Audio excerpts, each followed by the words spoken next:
Hi everybody, how are we all doing? I want to see if the guys are unmuted. Guys, can you all say something? Something. Hello. Yes. Hello. They work. And you guys should all be able to hear music. Hi everyone, welcome in. How is your Sunday going? Welcome back to D&D. We have a lot to get through. It's been a while. It's been a while, and we've got things we need to discuss. We've got fun facts to write. We've got God knows what else. So, without further ado, should we crack on and then we can talk about where we're at? We were just discussing, even Shasta didn't remember what they were doing, so maybe we should have like a quick recap. Fair, I don't know what's going on while it's happening. This is also true. Ams was first officially, and Ams has chosen the color of your death, and today it's going to be teal. Now, I've got green. Right, I don't actually have a teal coloured dice, and I don't have a black coloured dice, but I've got green, so you can choose between greens. You can choose this green with black numberings, or you can choose this green with gold numberings.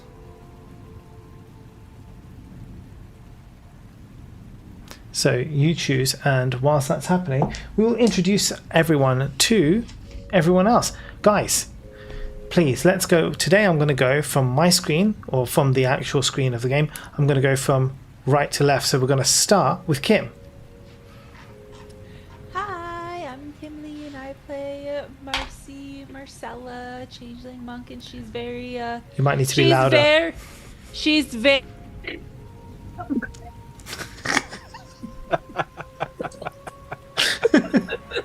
Kim's literally just woken up, so she's very groggy. Give her a moment to... No, she just said she was Marcy, not groggy. I hit myself in the face with my mic and unplugged it at the same time. Wow. Good job. Anyway, I'm Kimberly. Kim Lee. I play Marcella, a changeling monk who is very spooky looking but very nice. And my fun fact is that Thundara gets very seasick. Bitch! I'm just kidding. Marcy's fun fact is that when she was studying to be a monk, the professors refused to give her extra work that she wanted, wanting her to like learn the balance of work and play to like have relaxed time because she's a little like so she convinced them that she had a twin by slightly changing her look and used it so that way she could get double the classes. Okay. Hermione. Oh my god. So hold on, I'm just writing this down. That's a good one. Very good one. What did you change in the appearance for your twin? You know, maybe just her eyes like tilted a little bit and like had like a mole or something. I don't know. Nice. Ruffle. Nothing crazy. This twin wore glasses. Yeah. This twin had blonde hair. This twin did not. Okay, brilliant. Shasta. Hello, I'm Shasta. And I play Thundara Stoneheart, a Goliath barbarian who loves all things glamorous and glittery and beautiful and lovely. And I'm running out of fun facts. And so my fun fact is Thundara will never admit to being lost. She just is taking a scenic detour. So Thundara inside is a man. Well, yeah, yes. I did base her off of a drag queen. So I guess. That sounds very Thundara, though. She is stubborn babe. I love her. Yep. I love her too. Okay.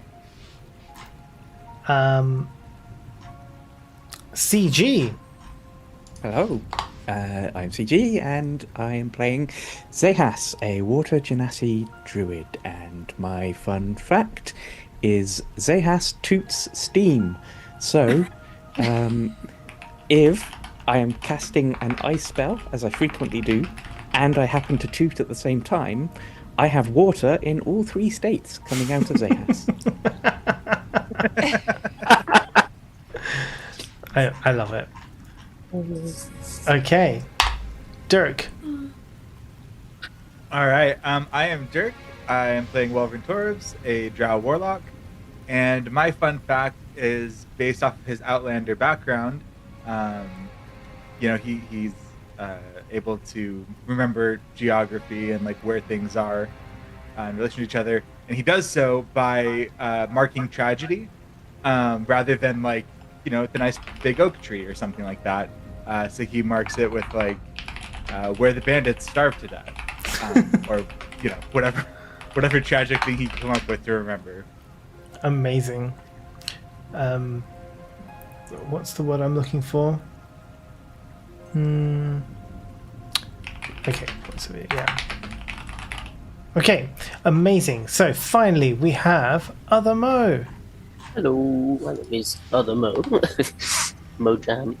I play Goblin Ranger Snickle Bristleback, who's obsessed and loves and hates everything that's green and planty and trees. His fun fact today, he's married with 4 kids back home, but back then he and his wife used to go plant watching a lot in the forest, and he fashioned what he refers to as binoculars and fluoroscopes to find the ones that were further away. Amazing. And that's kind of like the spell component he used for locate animals and plants. Hold on. Scopes. I love it. I have Amazing. such a hard time coming up with any facts. Meanwhile, Snickle's over here making every single fact a pun. I don't understand how It's that's very possible. difficult, okay? I spent a lot of time on the toilet thinking about these. So that's my problem. I need more fiber. There you go. It's actually before we continue, I just want to say one thing.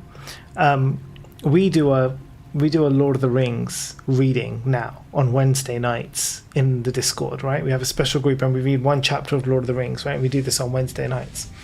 And it was really interesting because I was chatting to one of the people who attends on the Wednesday nights, and they were like, I was saying to them, I'm really happy with the group that we have. It's really nice. There's like 9, 10, sometimes 12 of us, and we're all chatting. We read the book and then we do a discussion afterwards.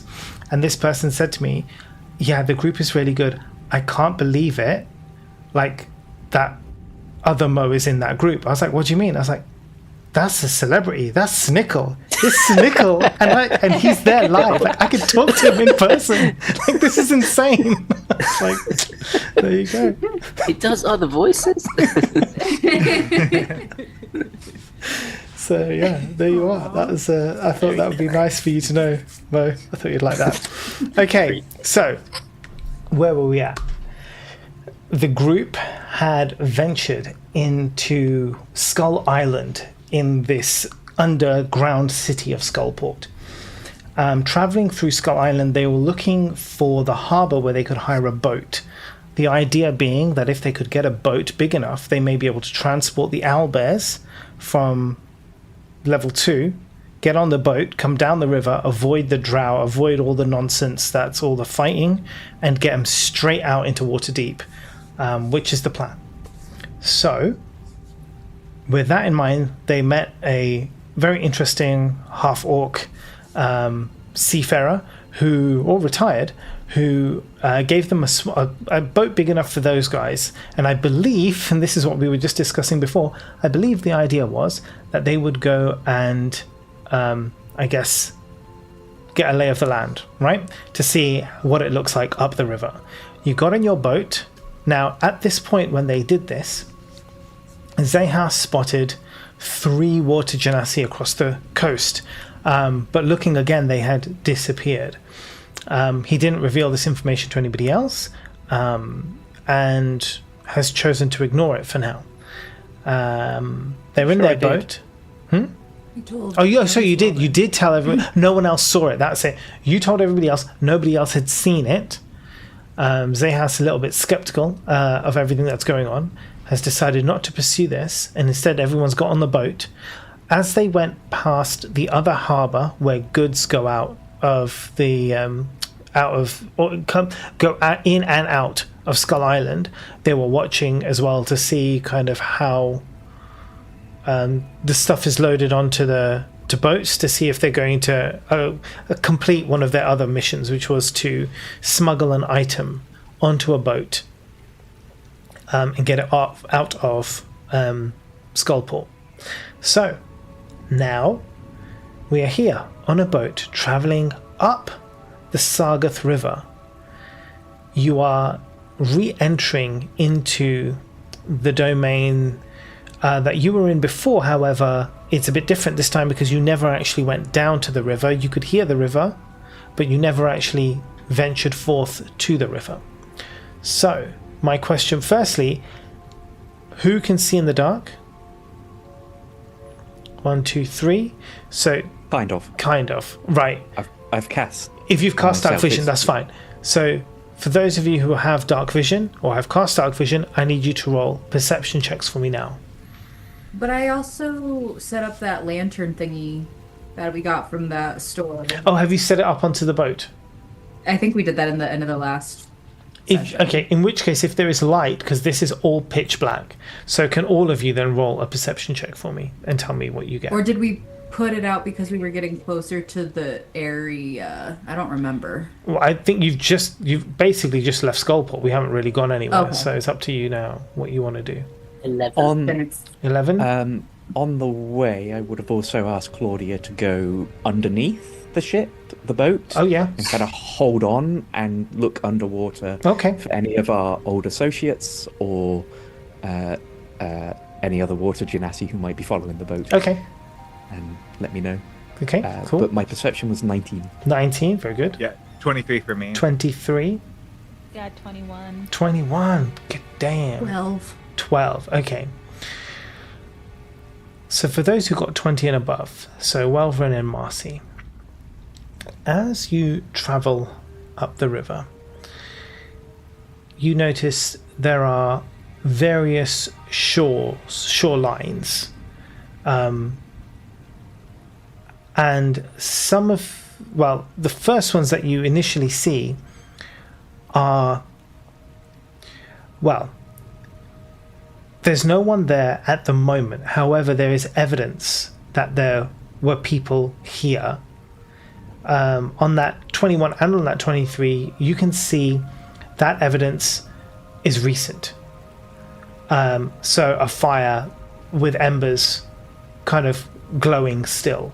So very recently, there were people here. Can you do... Well, when you got the highest and you got a 23, can you roll... Do a history for me, but with advantage.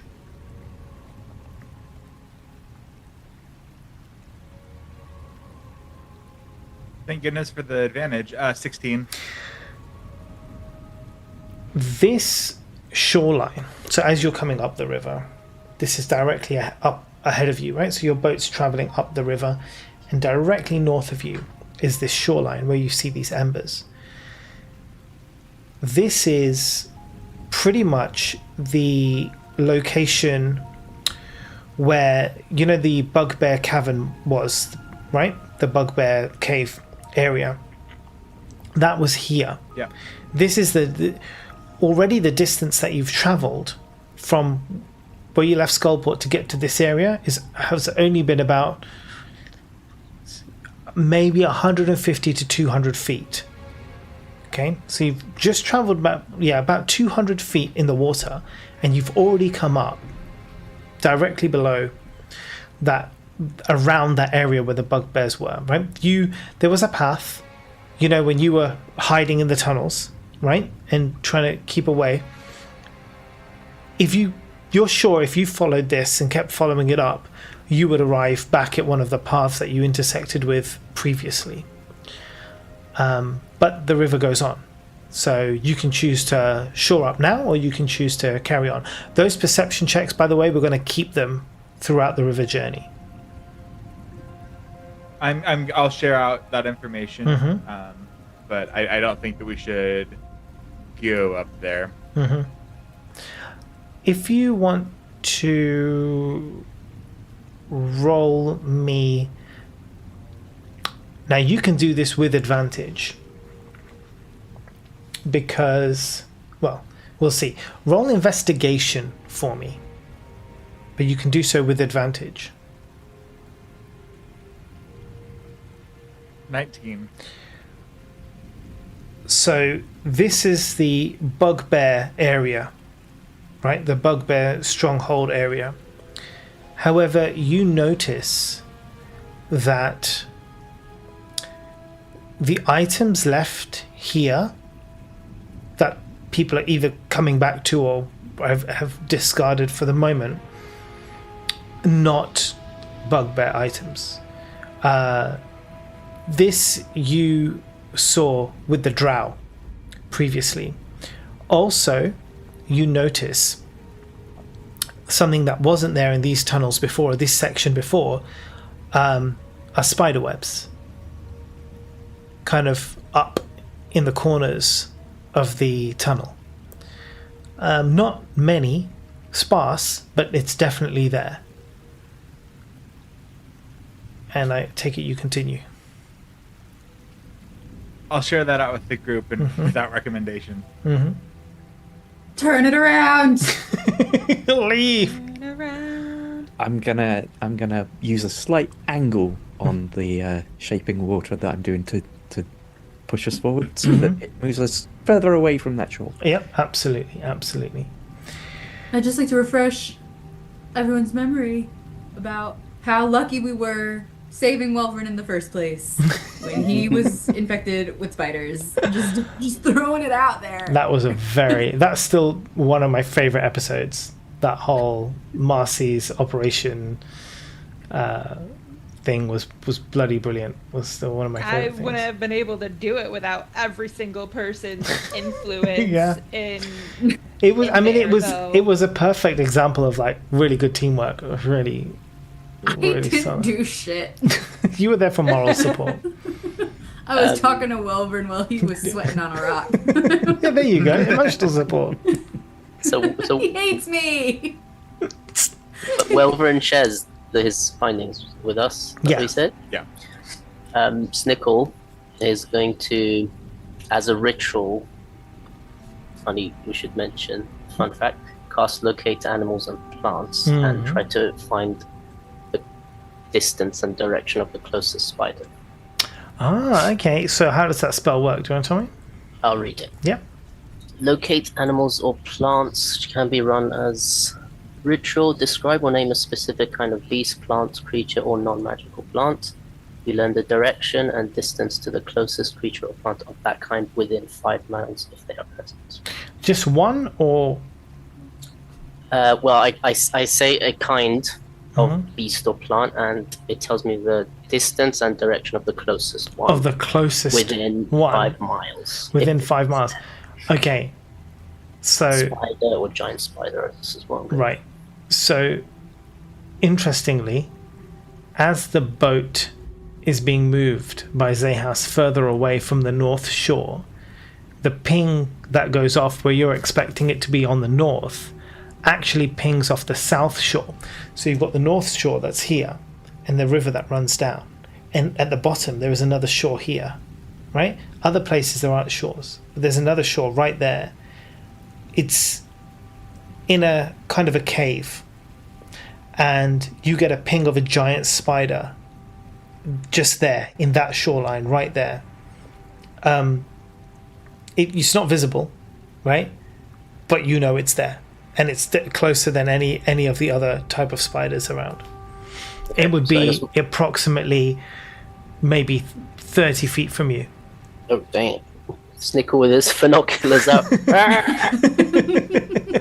we seem to be going close to a big spider over there, I can tell. Say us. Turn it around. I'll change direction back to the middle.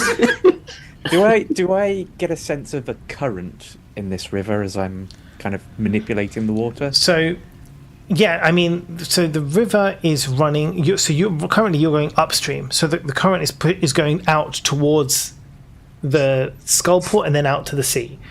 So you're currently riding against the current. Right. There is a slight. Is it a strong current? No, it's not strong. It's a very slight incline as you're going up, but only very slightly. So not that. So it's not. It's not like I'm going up a waterfall. It's just very, very slightly raised up the bed as it kind of goes further up the dungeon.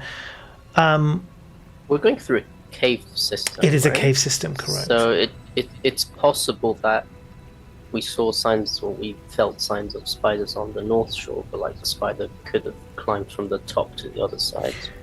Do you want to roll? Let's call animal. You've got an animal one, right? Nature check. 21. So the ceiling here is ridiculously high. It is more likely you kind of look at that and you're just like, would a spider have crossed over for that reason? It is more likely that the spider was carried across through some means and taken to the other shore for purposes. I share that as well. That sort of intuition. So the north side might actually be free of enemies. I'm going to put us as close to the middle as I can, equidistant from the two shores, and I'm going to stop what I'm doing and say, maybe we should try a quieter approach going forward, as this is potentially drawing attention to us. What were you doing again? I'm using, basically, we're a jet boat with shape water. Imagine Zehas at the end of the boat, like a toddler in milk. But you do have an oar in the boat if you wish to use it, like a couple of paddles, or any other method you can come up with. What about the light? Should we? Does the light matter? It's up to you. Well, the light's gonna piss off the drow. If it does matter, no one has bothered you about it yet. But there's still a lot more of this river to traverse. Well, okay. So, the boat was actually steam powered, so I pull my rear out of the water and sit back in the boat. Yeah. Steamboat Willie.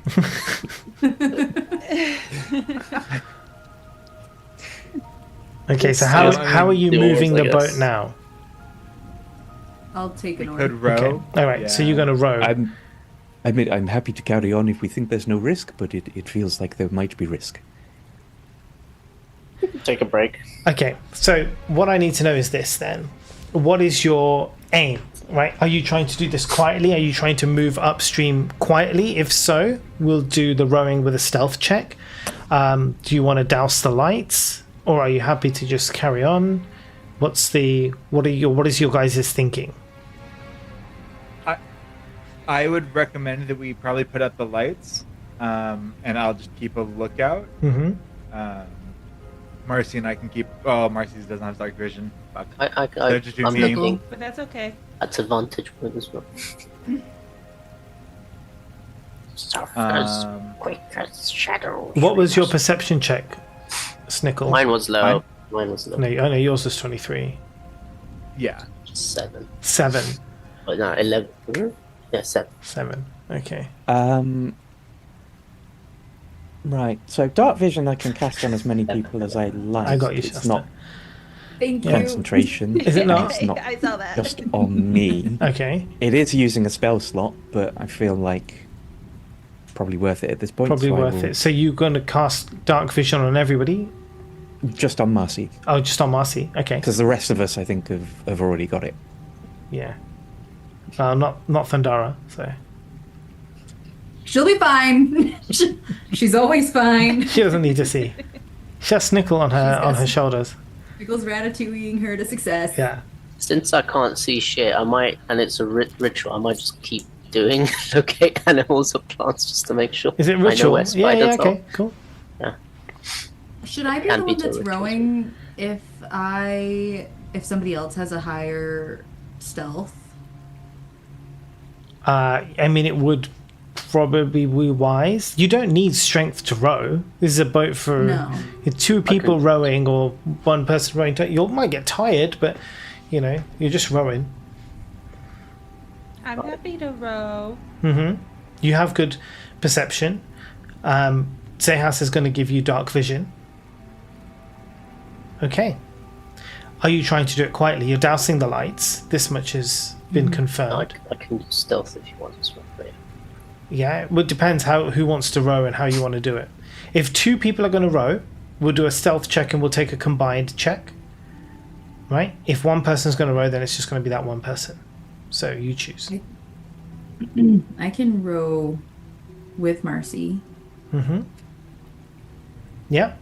The sisters. Okay. Can I get a stealth check from both of you? because will do a- stealthiest thunder move. Guidance on Thundara. Guidance on Thundara for stealth. Cool. And that's I got plus it. what again?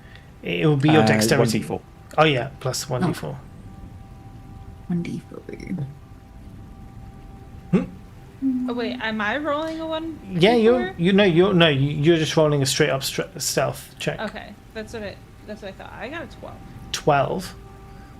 I got 16. 16. Okay, so both not bad.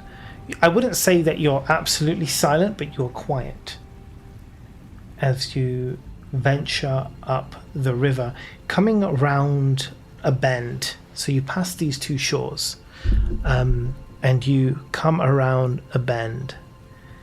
You see, similar to before, there are 2 shores. However, the river mouth gets narrower. To pass through, there's only enough space pretty much for a boat, even a slightly bigger boat than this boat, but pretty much just a boat, like something like a much larger vessel wouldn't be able to pass through here, right? It's got to be like a small kind of rowing boat, or of a similar size. You're not going to get a yacht through this area.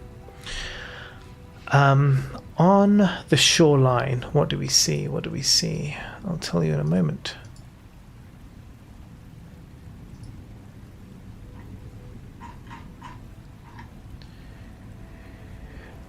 There is, on the north shoreline, there is a small hut, wooden, not disused. You can see that there is those of you with high perception, so Welvrin, Marcy, you see that the door of this hut, although the hut is wooden, the door is quite heavy looking. It's made of wood, but you can see it's quite, so it's not like It's not got like holes and cracks and stuff in it. It's quite hefty. And kind of after the shoreline, you can actually see that there is a long, like a gondola boat. Right, so quite a long boat. You can see that it has been fashioned in a way that it is exactly the size that can pass right through this area. Now your boat's going to get through. This boat is slightly bigger than your boat, but it's made to pass right through the section. You don't see anybody, but as I said, this place isn't unused. Is there any light coming from windows or anything like that, or under the door? Of the hut, no. As your boat goes through this kind of mouth of two coasts, and you kind of slightly pass around the hut, you notice that behind the hut there is an ornate stone door. Can you, those ones who can see actually, but Marcy and Welvin, can both of you give me a history check?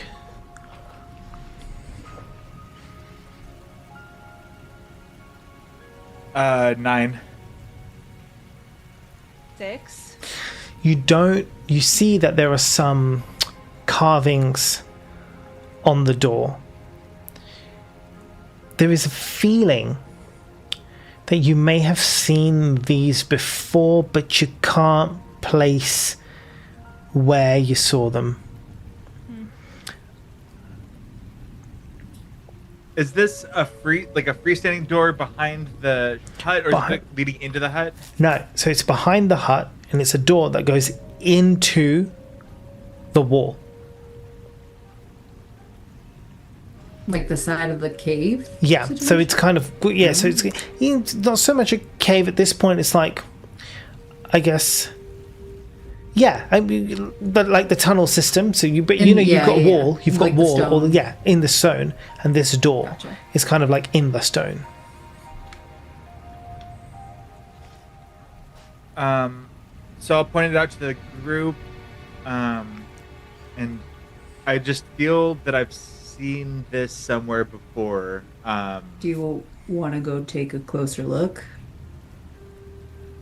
I'm terrified to get out of the boat. You're kind of. scared? I point at Welvin. I go, Welvin's scared. Welvin's scared. That's an emotion. That's a feeling.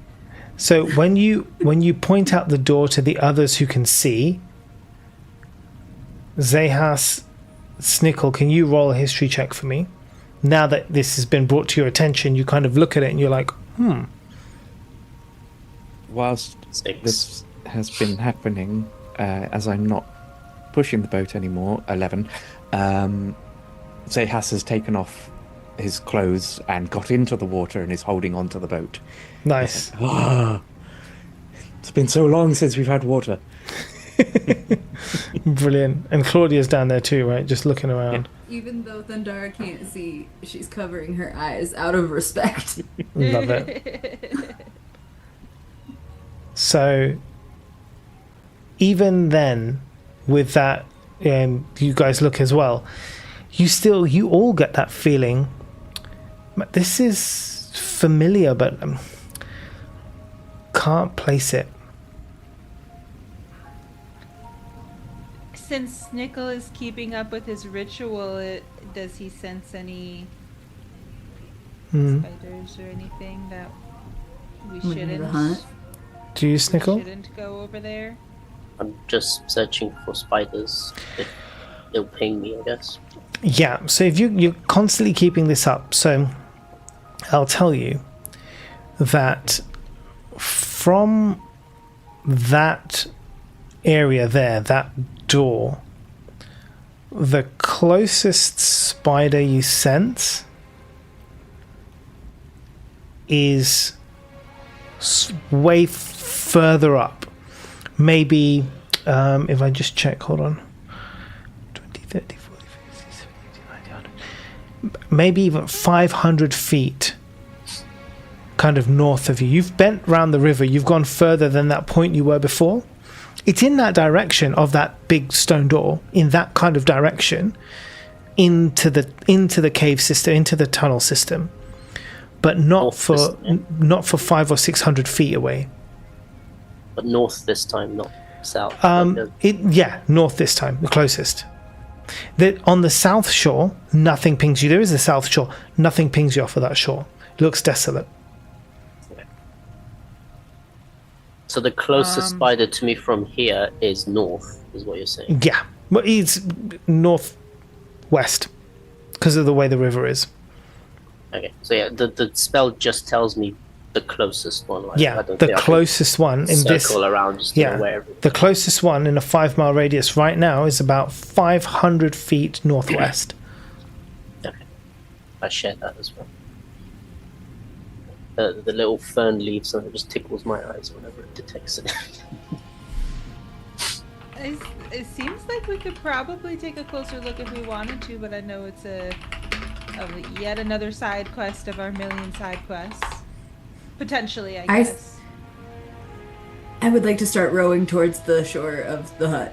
Okay. I could send Claudia. Oh yeah. Do you want to do You can that? also just knock on the hut. I mean, somebody's there, maybe. Is that your Let's plan? do it. Or Claudia. Claudia sounds great. Claudia, knock on the hut door. Oh, Claudia knocking. Little cutie. I love her. Okay, what do you want to do? Send me in as well if you like. Claudia sounds fine. Yep. Okay. So you're sending Claudia off to the shore. What's Claudia doing, Zehas? So I will disappear under the boat and Yeah. go up to Claudia, who's hanging on. And how do you do underwater sounds? Claudia, I need you to go and have a look at some cabin and a stone door. Doesn't she respond to you telepathically? Yeah, but That's not fun, though. Telepathically, thinking it I'm in talking like that. Thinking it in bubbles. and you'll see some steam just bubble up from the water. These two Cover your nose. Amazing. Okay, so Claudia goes off onto the shore. To be fair, there's not going to be much that Claudia sees that Welvrin or Marcy don't already see. Claudia can't get into the hut. So there's no openings. The door, there is the door. Yeah, no other openings. The door is heavy. There are windows. They're up there. Can she go up to a window? Can she climb? I don't think she can climb vertically. Some perhaps can, but that's up to you, I guess. I don't think Claudia would be able to climb. Have spider climb, crab spider climb. So yeah, she can. I mean, she can go up to the other door if you want her to. Yep. So she goes up to that kind of ornate stone door. It is. She going up to it. You can see that there is a lock. It seems firmly shut. I mean, it's not that she can push it or open it. It's very heavy stone door. No openings again at the bottom? No openings. No, she can't. under? It's fully sealed. You can see Tight. the runes closer through Claudia, right? Yeah, you can see the runes. The history, now that I can see it. Well, yeah. I mean, you could see it before and you rolled the history, didn't you? Yeah, I thought the thing that is, was farther away. yeah, you could still see them. You knew that they were familiar, but you just couldn't. You didn't know where they. You don't know where you've seen them before. I'll bring Claudia back. The Then. door, however, now that Claudia's up close to the actual door, you can roll a history check for me, but I'm going to have it flat. It won't be with advantage. Even worse, a 7. Again, there's this guys. weird familiarity of this door. Dice is going away. Yeah, like why the hell does this seem so familiar? I can't place it. Yeah. So if you do want to go to the shoreline, go to the hut. That's up to you. Yeah, I'll bring Claudia back and I'll come up to the side of the boat and say, well, it seems nothing we can see from here, so if we do have an interest in what's going on, we are going to have to dock. I'll knock. Yeah. Okay. So there is next to the gondola, right? There is a makeshift kind of dock that you can tie your boat to. Well, they knock though. Can I get a look at the door for the first time, like at the runes and stuff, and see if it's familiar to me? If you have a light that you're willing to shine. I'm scared. Can I shine my light? Can I shine it? I want to see. So Snickle's not getting any pings from any spiders. You're at the shore and no one has approached you. But I will leave the decision about if you want to light the lantern up to you. If you'd rather knock first, I can wait. But I'm damn curious. But knocking is gonna alert anyways. That is our. But if I'm shining a light, we're already on their property snooping around. If we knock, we're just visitors. Yeah, I should probably put my clothes back on if we're going to do the inspector lie, I suppose.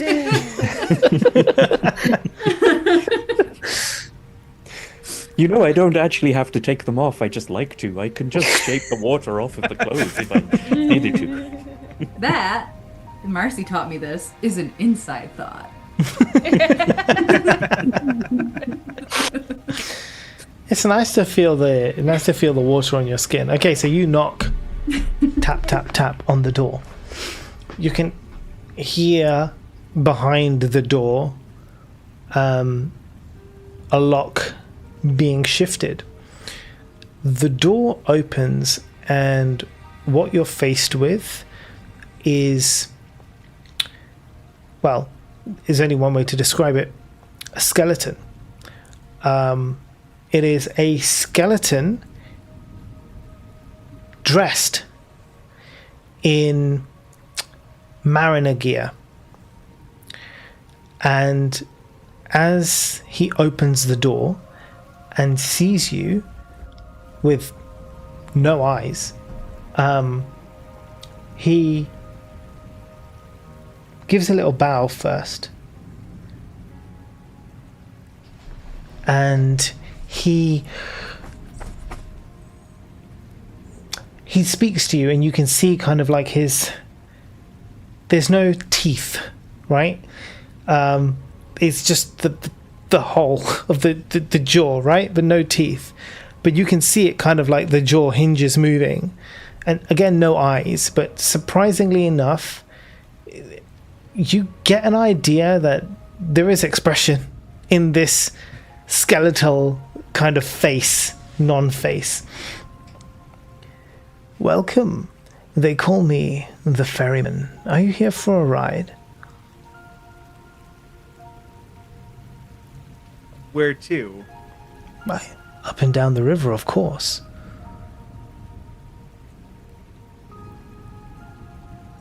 But we already got our own way.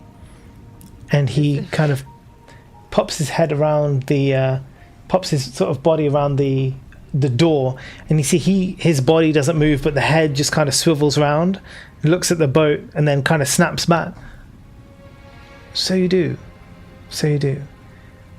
I look at Welverin, kind of like, did Welverin do that dead animation spell again? What's going on? Did you say that? No, it's in my head. It's just in his head. Then why, pray tell, have you knocked on my door, if not to use the ferry? I interrupt and I say, so you provide rides to people up and down this river often? Yes, whoever wishes to use it, they pay the fee, and of course they may use the services of the ferry. Do you ever have trouble passing through the Drow territory? No trouble is given to me. I am here by orders of the master. What about for your passengers? Anyone who travels with me is safe as long as they've paid the fee. Careful, What's the I think fee? if you ask another question, Welvin Speller will end.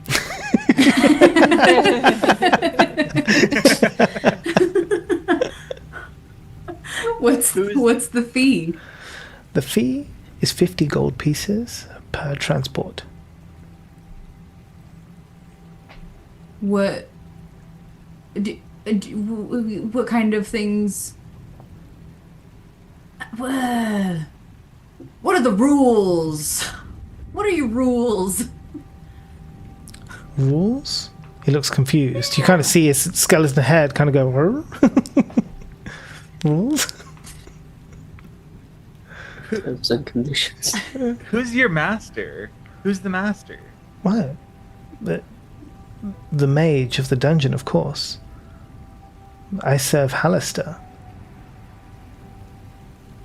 When was the last time you talked with them? Oh. 500 years ago? Possibly? Just look at Welvin and go, "You're not doing this then. This isn't you." No, this is something else. Do you need healing? You look like you might need healing. I don't know what you mean. He kind of like lifts his skeleton hands and he's like, everything is in order. If we needed to transport something other than just ourselves down the river, would that be a problem as long as we paid the fee? If you pay the fee, it's absolutely fine. We gotta pay the troll toll. Ask how big his boats are, I guess. So you can see the gondola that's there. It's the only boat that is there. Doesn't feel big enough for an outbound, does it? Do you want to do a nature check for me? You can do so with advantage because you have seen the owlbears in question. Me? Yeah. You're the one thinking it. Nature with advantage 23. Definitely would fit the owlbears in this gondola. Ah, seems big enough. Can I try and like sneak a look around him and what the indoors of his place looks like? Yeah, You you can can. just look through him. I mean, he's I wearing guess clothes, that's- but yeah, you can roll. You can roll a perception. Oh, yeah. You want a perception, or are you investigating something? I guess perception. Yeah. Yeah, you can roll perception for me. 14. Oh wait, I'm not. I changed my tab. 16. 16. So, yeah, on a 16, looking kind of past him, you can see this room is kind of very sparsely furnished. There is a bed. The bed is even made. There is a desk. On the desk, there are a few sort of parchments, ink. There's a chest. And I guess a kind of a armoire, fancy wardrobe. Other than that, there's not really much else in this place. It's very functional. There's no skincare items on his. nothing like that. Obviously, no skincare items. There's no food. Nothing like that. When you say that he's wearing Mariner's clothes. I don't know. So like seafaring clothes. So Okay. yeah. That is not what my brain heard. Okay. Sorry. That was. Popeye.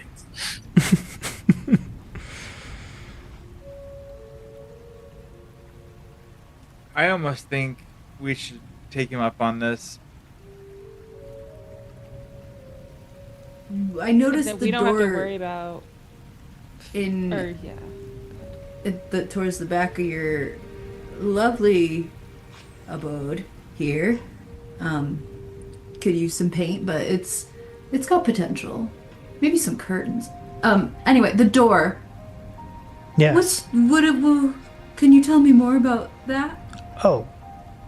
Well, yes.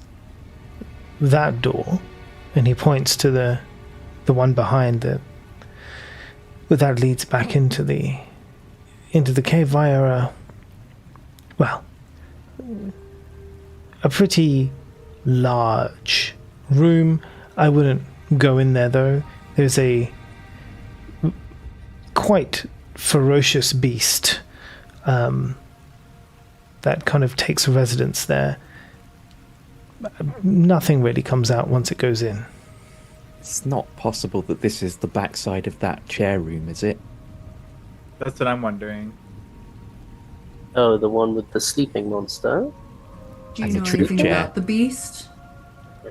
Tell you anything about the beast? Yes. So he describes to you this beast, which is 10 foot wide, 10 foot tall. The description given matches that of the beast which you put to sleep with your song.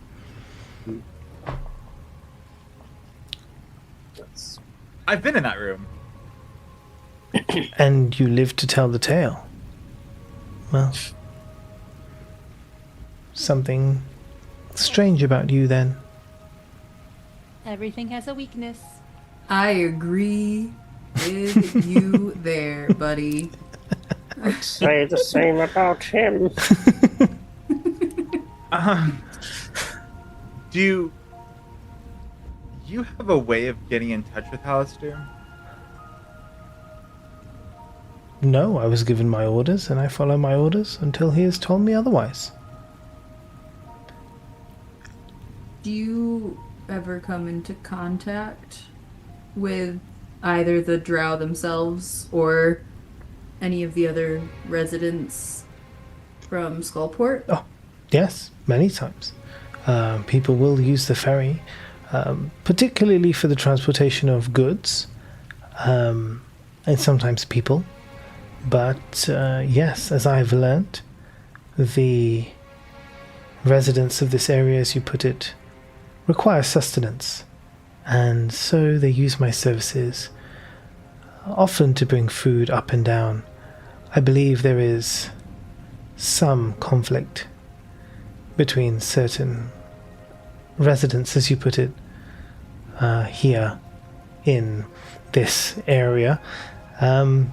So they often wish to avoid confrontation with each other. Travel the boat. Well, you've paid the fee and you're safe from any confrontations. How do you ensure the safety? Just protection from Alistair himself? It is one of the gifts granted to me by the master. Once the fee is paid, well, your journey is protected.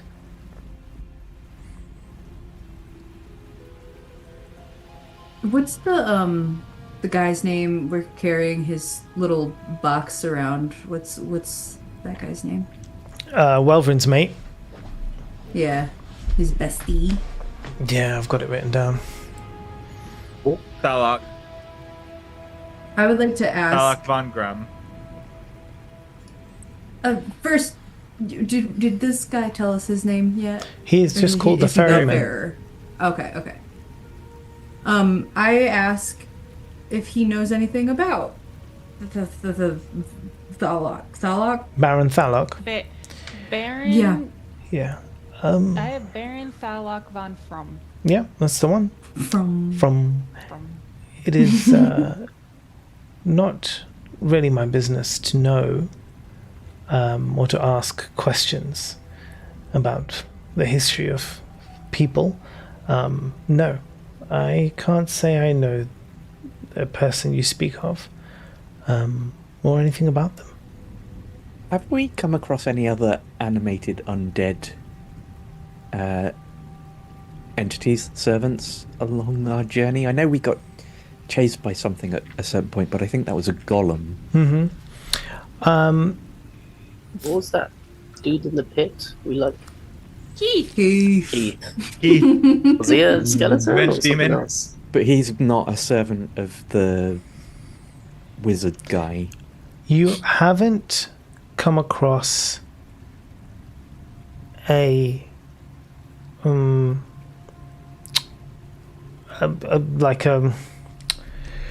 what's the word I'm looking for? Like an organic creature. There was an automaton or two that you have come across, but nothing like this. Because Zehas is assuming this is a spell. It's a very powerful wizard.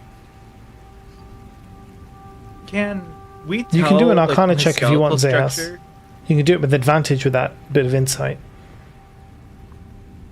Can we tell from his skeletal structure what he was when he was alive?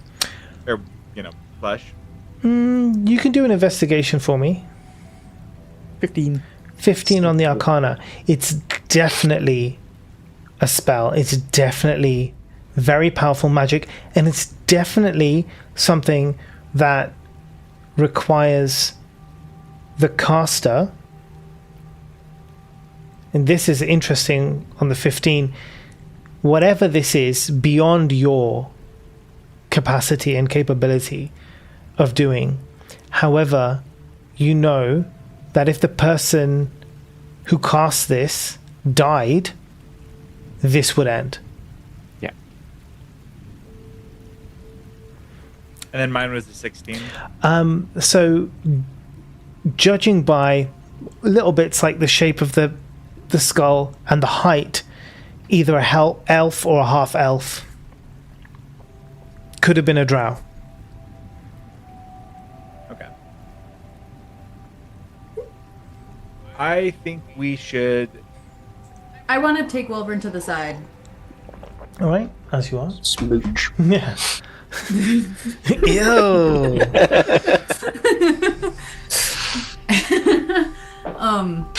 I tell him, excuse us, and I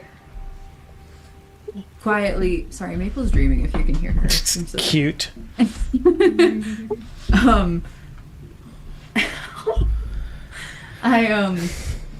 I ask if we should ask him or bring up the box at all from the Baron. If you think we should mention it to him at all and see if it sparks anything, a reaction, or if it's just another piece of cargo. Because if that's the case, Yeah. then he could get us to where we need to go with no trouble at all. Maybe, but that's outside of Skullport. Or that's outside of the dungeon. Where this box needs to go. And we can't leave the dungeon until until we've completed our mission. That's true. I mean, but he might have a reaction to the box anyway, based on just the fact that I don't know, the box is weird and he's weird. Yeah, that's fine. I'm also thinking we should take him out and letting him take us upriver. What do you think of that? And I think we need to bring that up to the party. Okay. Well, I'll show him the box, and you go talk to the rest of the party. Oni. Mercy! Snickle! Okay, what are you doing, Welvin? I'm gonna show the ferryman the box and just ask him if he can tell us anything about it.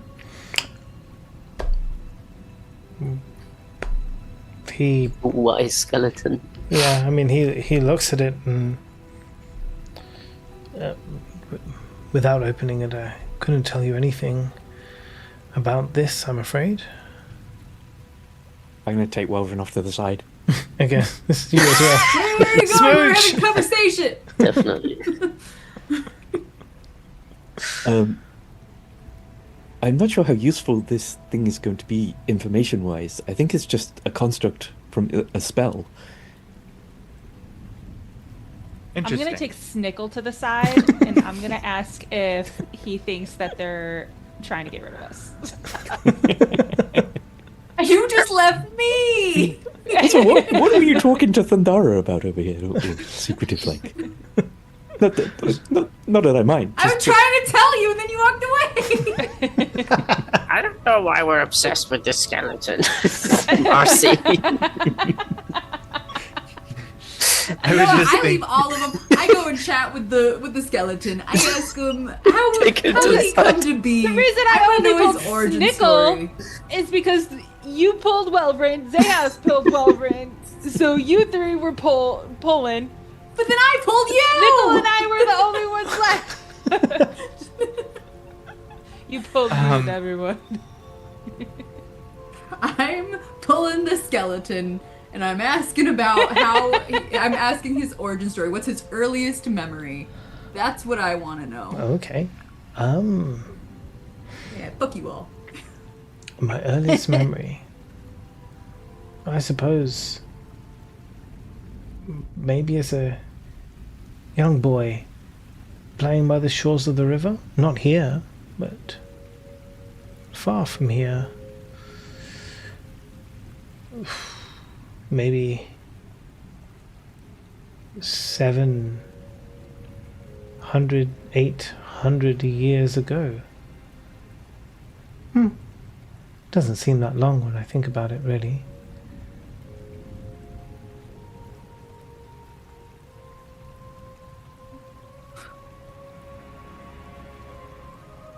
I know your face. What? Are you, Sad. are you okay? No, I'm sad. Okay. Oh, you don't remember where you were playing by the water? The world has changed so much since then. I've been here for, well, yes, 500 years, give or take, I suppose. Don't really keep count these days, but you have an idea of the passage of time, I suppose. I say, I'm sorry if this is a bit personal and don't feel like you need to answer, but do you remember your death, Death? buddy? He's like, what do you mean? Nothing. I'm I'm going to say to Welvrin, oh, we've left Thundara alone with the skeleton. We should get back.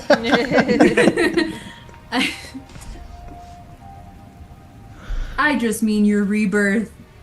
When when you meet the mage, it's got to be a rebirth of an experience. What was that like? Well, I'm wearing my amulet.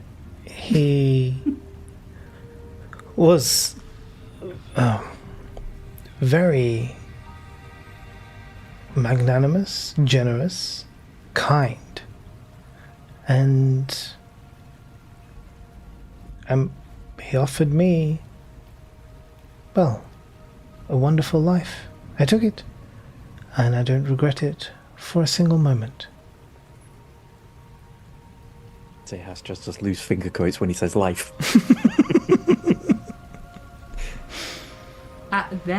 That is lovely. You don't miss anything about your old life? Maybe the feel of sand between my toes. The feel of anything, buddy. The feel of anything between anything on any part of you. I don't say that. Yeah, what if we take him up on the protection and go upriver with him? Yeah, I tried to ask everybody, but then they all fucking left me. It was that having little sidebars. Everyone's having a little sidebar on this tiny little coast. Leave This for tiny chat. little... If we do that, is it a one-way trip? Or Are you asking do we just him? get dropped off? Yeah, how does your passage work? And so he goes to the desk behind and he pulls open a drawer, and from within that drawer he takes out a small bell. Zayas, you asked the question. Can you do a perception check for me?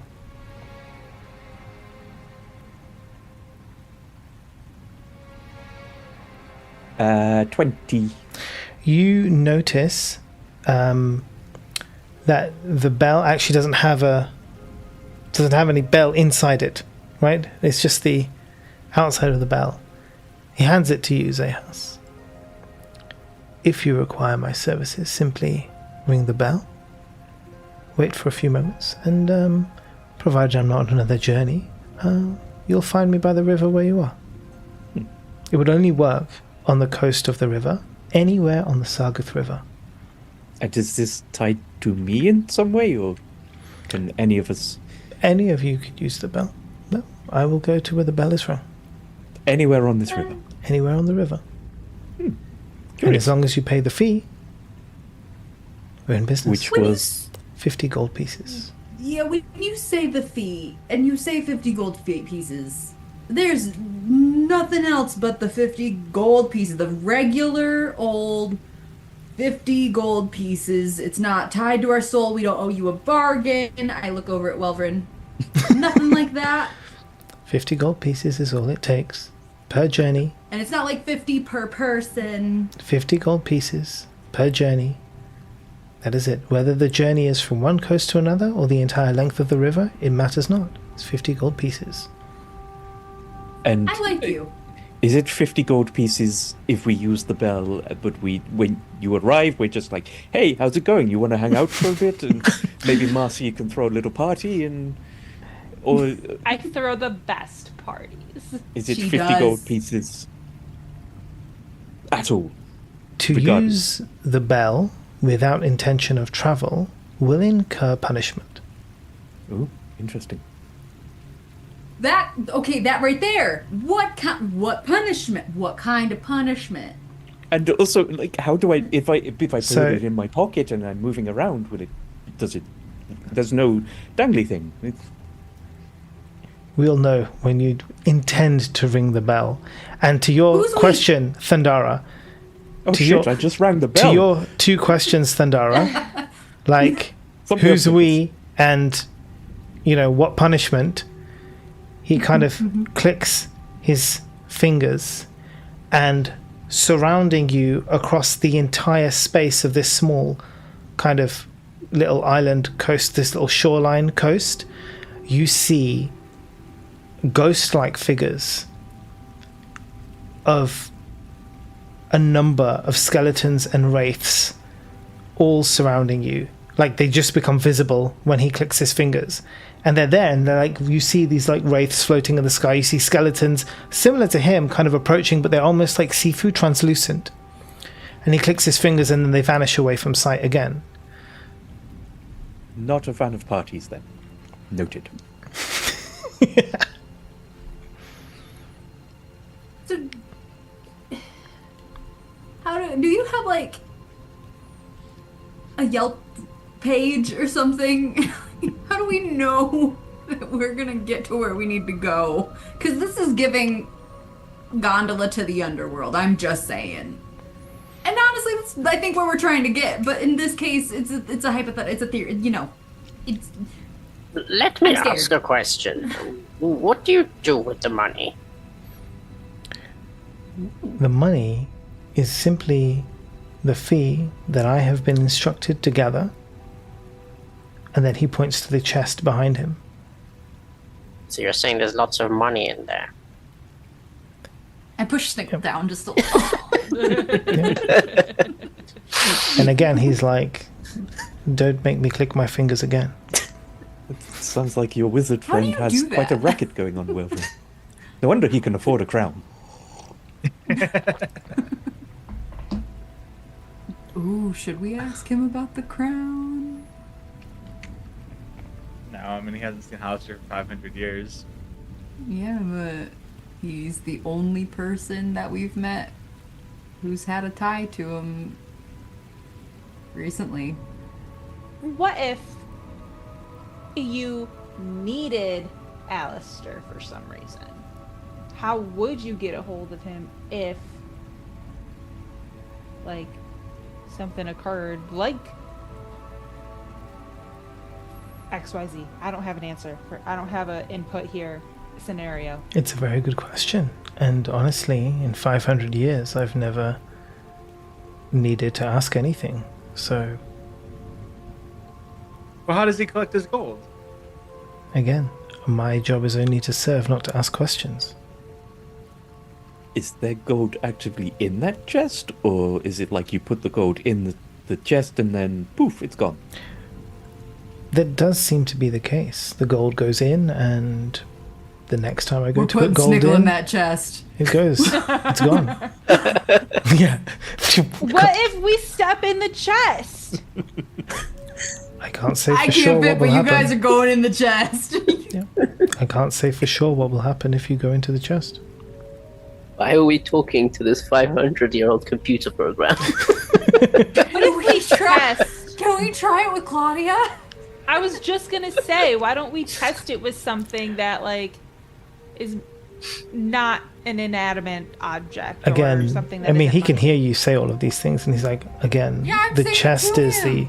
property of the master, and I cannot allow you. He would To love play Claudia. with the It chest. would be a gift. You, It's a you say the word gift. again, but that was the first time that you just said that. The what you said before was, I don't know what will happen. No, That he was your said that, but response. Snickle was like, so, you're saying there's money in that chest? He's like, don't make me click my fingers again. So This we're time they won't saying disappear. sending my spectral crab friend into the chest just for a look, off the table. Off the, you're talking about above table, or are you talking No, no. about in the game? Talking to the asking Yeah. the skeleton, is that off the table? We can't do that. Absolutely You wouldn't let not. What if we send her with the 50 gold? Again, Okay, this feels like we found a loophole and the, Mo's ch- not the okay chest with is it. the chest is only the chest is only like that's what's been given to me in my charge. I put the money in the chest, and that's the orders of the master. It's not mine to question Understandable. where does it go, what does it do. Could you show me the gondola? Of course. And then he kind of looks out, steps out, and points to the gondola, which is right there, like 10 feet from you. I peek to Snickle. And I say, and I'm like, go away. And I want to ask him Fine. every question about this boat. Okay, nice. Let's do Every it. single one. Oh, we're playing with fire here.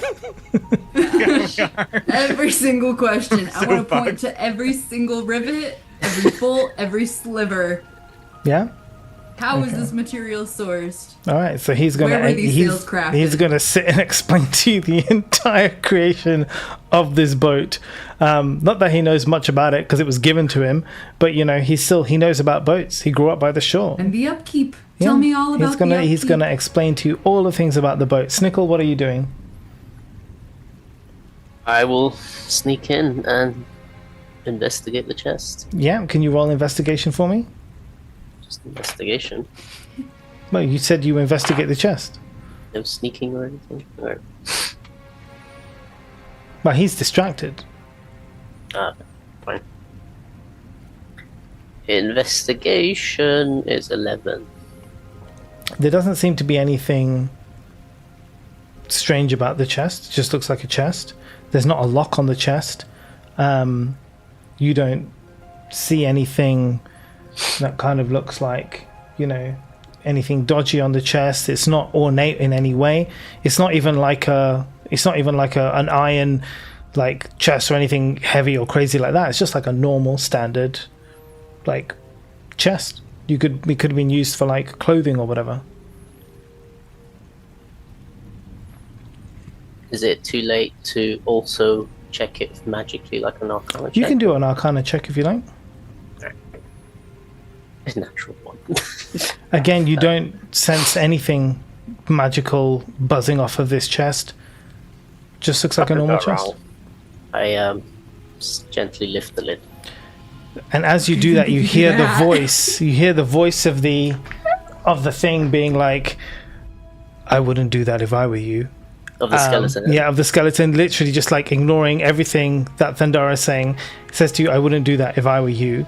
Oh, he's saying it out loud. He's saying it out loud. But can you roll a dexterity saving throw for me? Okay. I just thought you were gonna What was look that? to see if it had anything.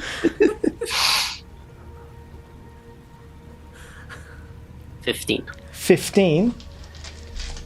Okay. Nickel fucking dies. I mean, we'll see. What? Look, man, I'm gonna need some more dice. Sorry. I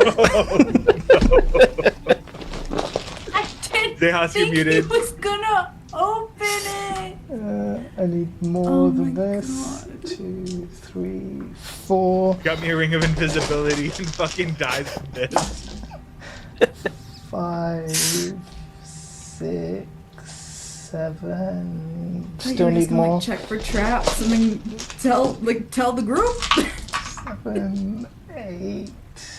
I forgot you were a chaos demon. What else do you want me to do?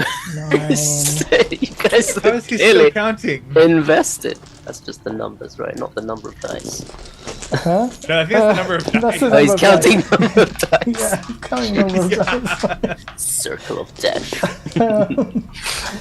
Zehas said you're playing with fire. You're not playing with fire. You're playing with lightning. The other place. Oh, you're muted, Zehas. Okay. You only die if it's your hit point negative Yeah, number in the double. negative. Double your overall hit points. Otherwise, you're unconscious and we Yeah. can just heal you. Yeah, we've got diamonds. With that Okay. many fucking dice, I'm not confident in this.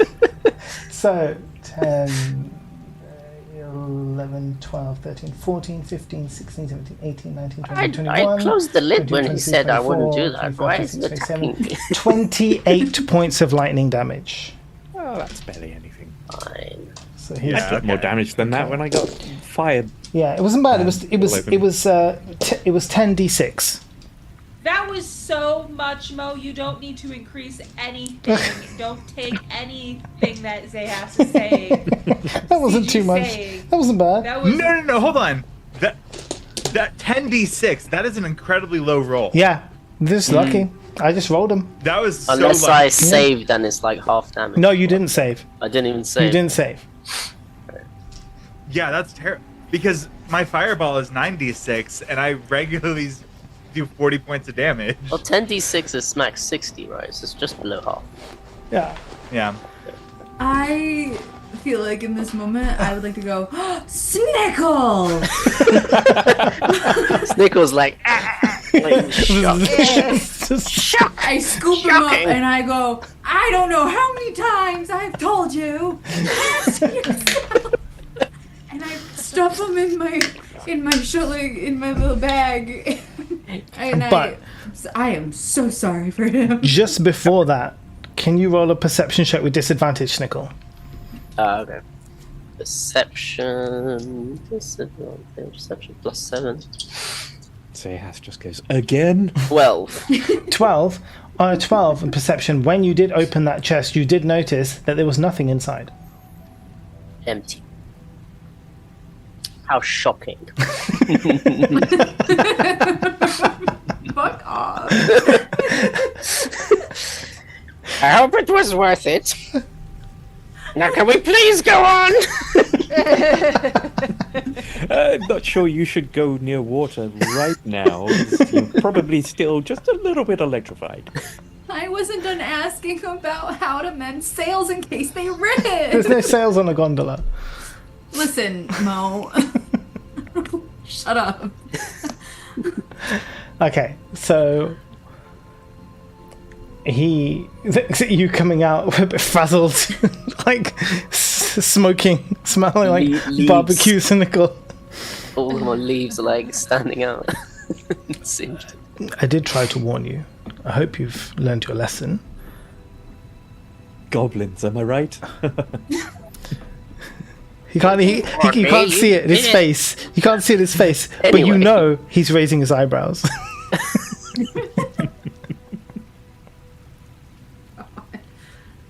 Go back to whatever year 500 years ago it was. The douchebag.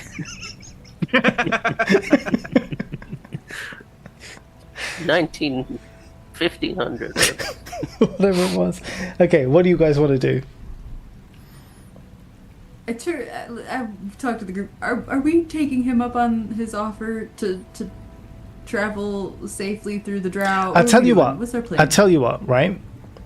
Because you are skeptical, roll me an insight with advantage, Thundara, on this ferryman. Okay. You said insight. Mm-hmm. Is it my Oh no. Intelligence. Yeah, I'm wearing my. Oh, it's amulet. wisdom. It's wisdom for insight, I believe. And is it my wisdom and dexterity that are? No, it's your intelligence and dexterity that's Okay, switched. so it's my same wisdom. So that's an 18. On an 18, you're pretty sure this guy is being solid. Like everything he says, like he's not lying to you. If he says 50 gold pieces on it, you fully believe that. You know, he's giving you no sign that he is like disingenuous or whatever the word is. So we're thinking about potentially using his services to go to Nadia. That's the question? Yeah, and just, we Finish need our to clean trip up there? that line. Now I think know both. We want to use him for the owlbears, which I think is a good idea. But Thundara is also suggesting that maybe we use him now, today, for our excursion further up the river. But I don't necessarily know that that's worth the price. I mean, we have a boat that we already paid for. I know that it doesn't come with protection. But I feel like we're pretty awesome. And we could easily, because I feel like where we were having a snag in our plan was getting this boat, Nadia and the orcs away without being able to return the boat and getting in trouble for this, I guess, if that makes sense. the plan for today was to go through towards drow territory though, right? Like through spider stuff. Yeah, I think your idea was you basically have to go all the way back up to where the staircase was to level 2. Right? You need to know that path is safe. Otherwise, how are you going to get the owlbears down? And to where, right? And though, Marcy, I agree, we are awesome. Snickles, we are awesome. I, Right, as you're saying again, that. want to remind everyone, we had to extract egg sacs out of Welvrin. And right as you're saying we're awesome, I'm doing a cure wounds on Snickle. You get 15 health back. Thank you. So the extra protection might be... How far does the boat take us? We still have to do a lot of walking, right? I mean, you can ask him. Well, it's Does it take us to level 2? It will take you all the way up to the very top of the river where... Well, the closest point to the top of the river where you got the staircase stairs. down. Because if you remember, when you first came down the stairs, you went into those dwarf halls. After the dwarf halls, you Ross. heard the river, right? And you never went down there because there were spiders, right? But you know that the river went to that location. So you could basically take the river back to that location, and then you know where the stairs are from there. But you also know that you have to contest with a cave of spiders. Very likely. 50 Well, gold okay. is nothing, guys. We won 800 or 1,000 recently. You what? Oh. Oh. About that. No, we're keeping Whether secrets. whether we use it now or not, totally down for whatever, but I think it would also be wise to use it to send Nadia and the orcs the rest of the way without having to use this boat that we currently But we can use have. it Just trying to multiple figure it out. times, right? Oh, yes, Like, we have can the use bell. services. Anytime we're DTF, down to ferryman, we can use the You're awfully quiet, Welvern. What are you thinking? This is up to you guys. Yeah, Mr. Ferryman, I don't think you have a proper name. How much further in hours is this river that way? And I'll point in the direction you were traveling. Okay, so if you want to go upstream from this point, it's a lot of distance. Hold on. Roughly three. I'm just trying to do it roughly. 4, 5, 6, 7, 8, 9, 10, 12, 13, 12, 13. It's maybe 1,200 to 1,500 feet distance all the way up river. So it's going to be a couple of hours against the current. At any point, we were like, "Oh, hold up a minute, that looks interesting," and we wanted to go and look at something. Does that count as stopping the journey? Yes. If we get off the boat, and we would have to pay again. That would be a journey. Yes. What if one person stays on the boat? Well, the others will have to swim, I guess. Well, he's not Behind going to it. stop, is he? Right. Oh. That's the point. Is not to. He's not really going to just wait around. Keep the getaway car running. Okay. The getaway Does the gondola. screen go black as he's like, is it a fast travel for us? Yeah. Well, no, not exactly. Actually, that's an interesting point because you're traveling on the boat. You'll still be able to see things around you. So there may be if you Encounters. if you want to see things around, if you want to notice things, then you absolutely can. You know this river pretty well, I would say. Yes. Perhaps you could help us with some sort of a map.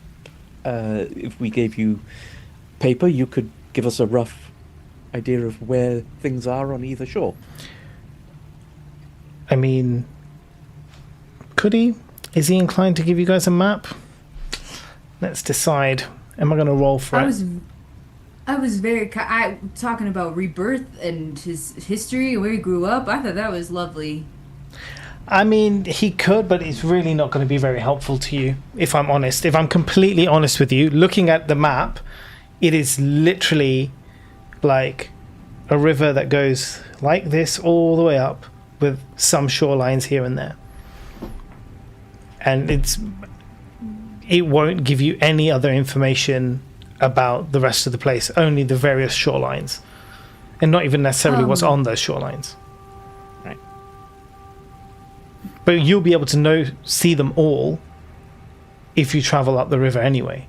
Does that make sense? It's 100 gold then, because it's 50 up, 50 back. Yeah. How many giant spiders do typically are in this or along this riverway going this direction the way that we want to go? On an average day. It's a strange question for him because like he doesn't really look out for what's around, if that makes sense. Like he's not looking around in the corners to see where Because he's protected. spiders are or anything like that, right? It's not his concern. His concern is literally up and down the river, and he doesn't. Nothing bothers him.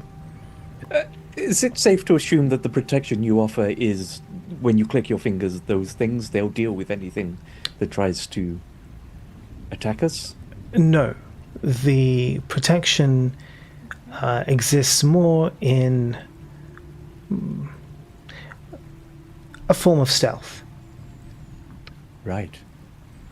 Have you been attacked before? Never. Whilst travelling the river? Never.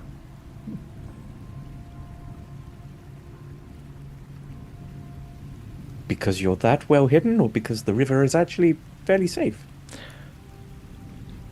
The protections I am given have meant that even when there has been danger upon shores, I am always protected. It is one of the master's requirements of my services. And he blesses me with the protections.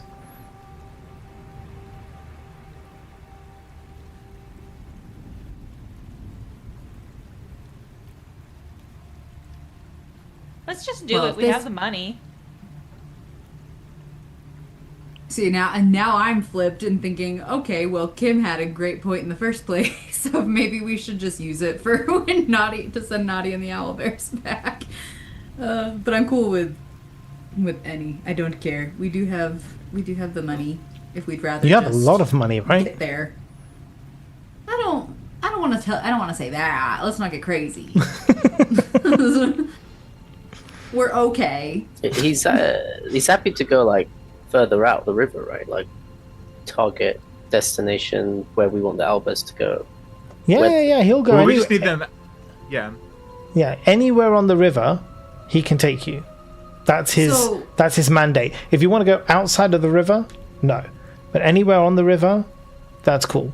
But like, But the river goes out of the mountain. right? Yeah, no, that's it. So As we long as it's can't a use the Sargath Owlbear River, For the if it's- whole way, right? no, but he could take you to the harbour of Skull Island.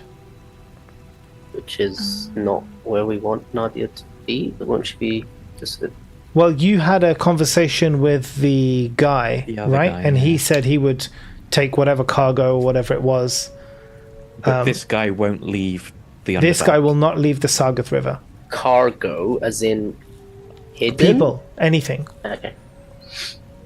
I can't remember. Like, were they opposing factions or were they the same team, sort of? The thing is, he won't know all the individual people, right? Of every level, right? He's not going to know. That guy, that harbour master, is not going to know who Nadia is, right? Or why you cross owlbears. He doesn't care, right? That was his thing. He was just like, you hire a boat, you know. What will we That's do what- with our current boat if we take this guy and open as a buffer? We'll have to come back and get it. Yeah. Like, if we go a couple of hours So we up the come back river, to this place and then swap boats again. we either have to walk back or get his services again, and it's 50 gold back.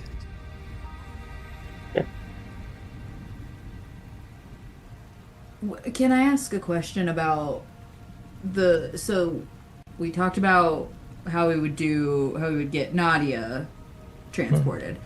But with the box thing, where are we trying to get that to? You're We're trying to smuggle that onto a boat, in the Skull Island harbour. But didn't we talk to him about how he doesn't care as long as it gets to who it needs to get to? But you don't know where it needs to get to. It's all been set up that he is waiting for. Once it's on the boat, he's got people on the other side who Those he can shipments. contact, which will basically get it off the boat, unload it, and get it where it needs to be. Gotcha. So we have this boat. Should we just take the boat that we already have? Yep. Let's do it. Worried, yeah, let's do that. Fine. Okay, So you we'll get back into your attacked, old we'll boat, fight. We have the bell. We've and you've got the bell. Yeah, we do have the bell. Okay. Onwards. Okay. Nice to meet you. Bye. And he kind of like waves his hand. Consider putting up curtains. I recommend like a nice tan to complement the dust. There's no dust. Okay. If we ever need your services again, I'll just oh shit, I'm running it.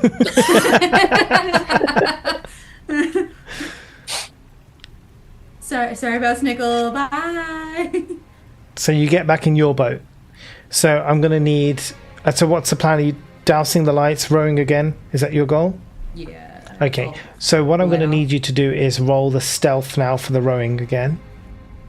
Are you both doing it? Is You it and Thundara Marcy and and Thundara? Ice? Yeah? If you both Yeah, want to do it, you yeah. both roll the stealth. Okay. Guidance on Thundara again. I got 15. 15.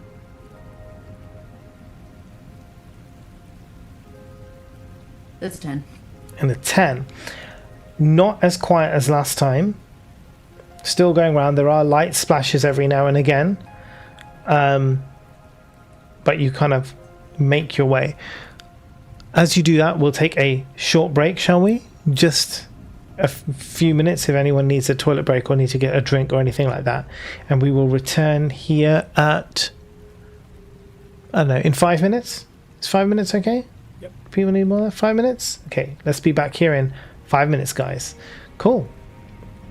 All right, guys. Yes, we'll all take a break, and we'll be back in 5. Don't go anywhere.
All right, welcome back, everybody.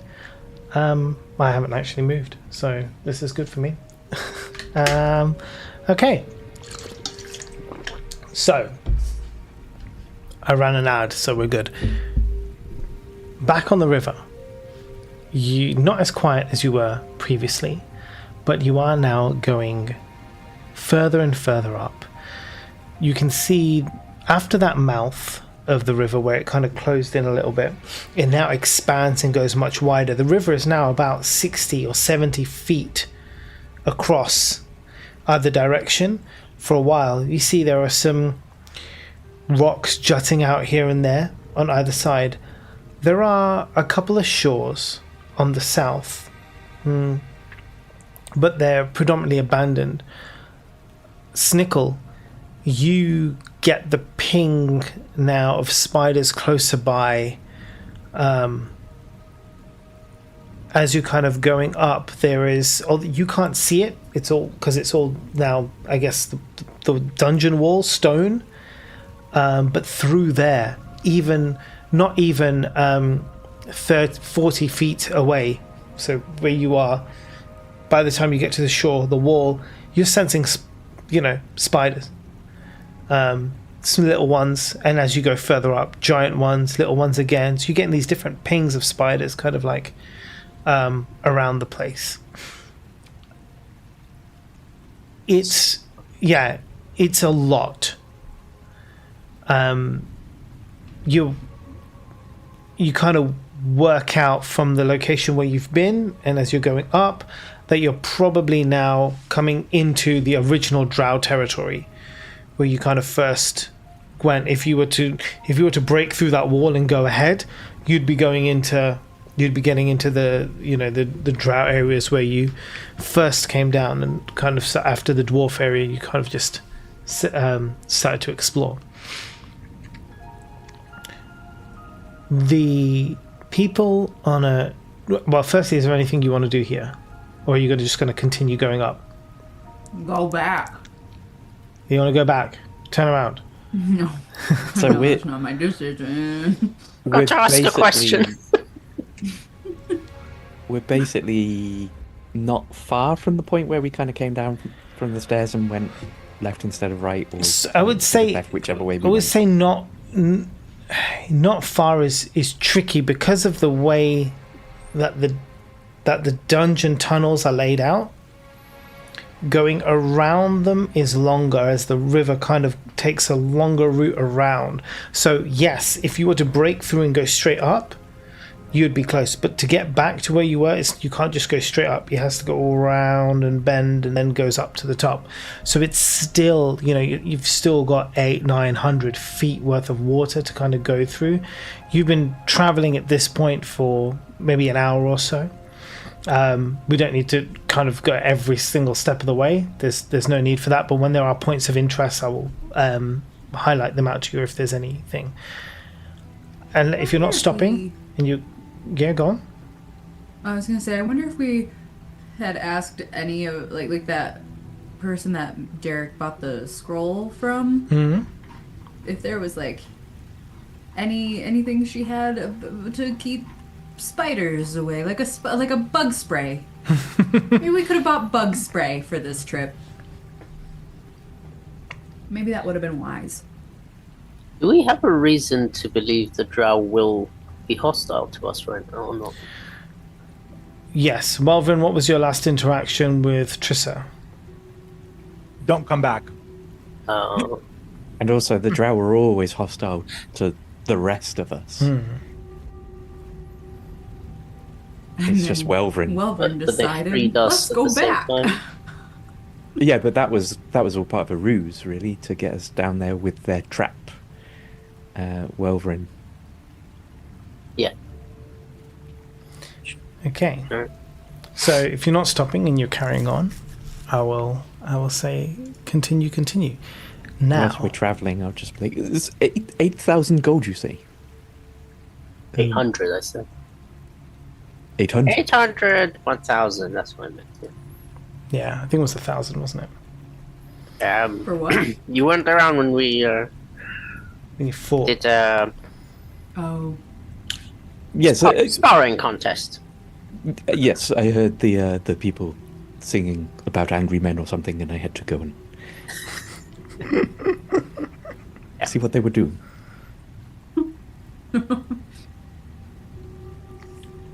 Okay.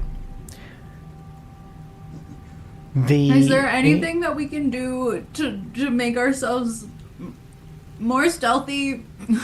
I hate these spiders so much. Well, you could stop hitting me with the oar. That would help. I'm doing my best. Are you back in the Give me water more now, than a Zehas? +4. Naked in the water. As you continue up, Welvrin, Marcella, on your high perception checks, you notice something. On the north shore, coming up in the distance, at this point, maybe 60 feet away, just on the edge of your dark vision, there are figures on a shore, difficult to make out, maybe 4 different figures. What you can see are flashes of light, and you can hear now, the rest of you can hear shouts. It's the unmistakable sound of a battle taking place. What do you want to do? You got me. Let's go. It's just like battle. So Marcelia had to have been your twin. Marcelia, Marcelia was the cause of the twin. That's the one. I got confused. So, as a point of clarification, my dark vision is 120 feet. 120 feet. So even then, still about 60 feet away as you turn around a corner now on a northern shore. It's not north at this point, it's an eastern shore.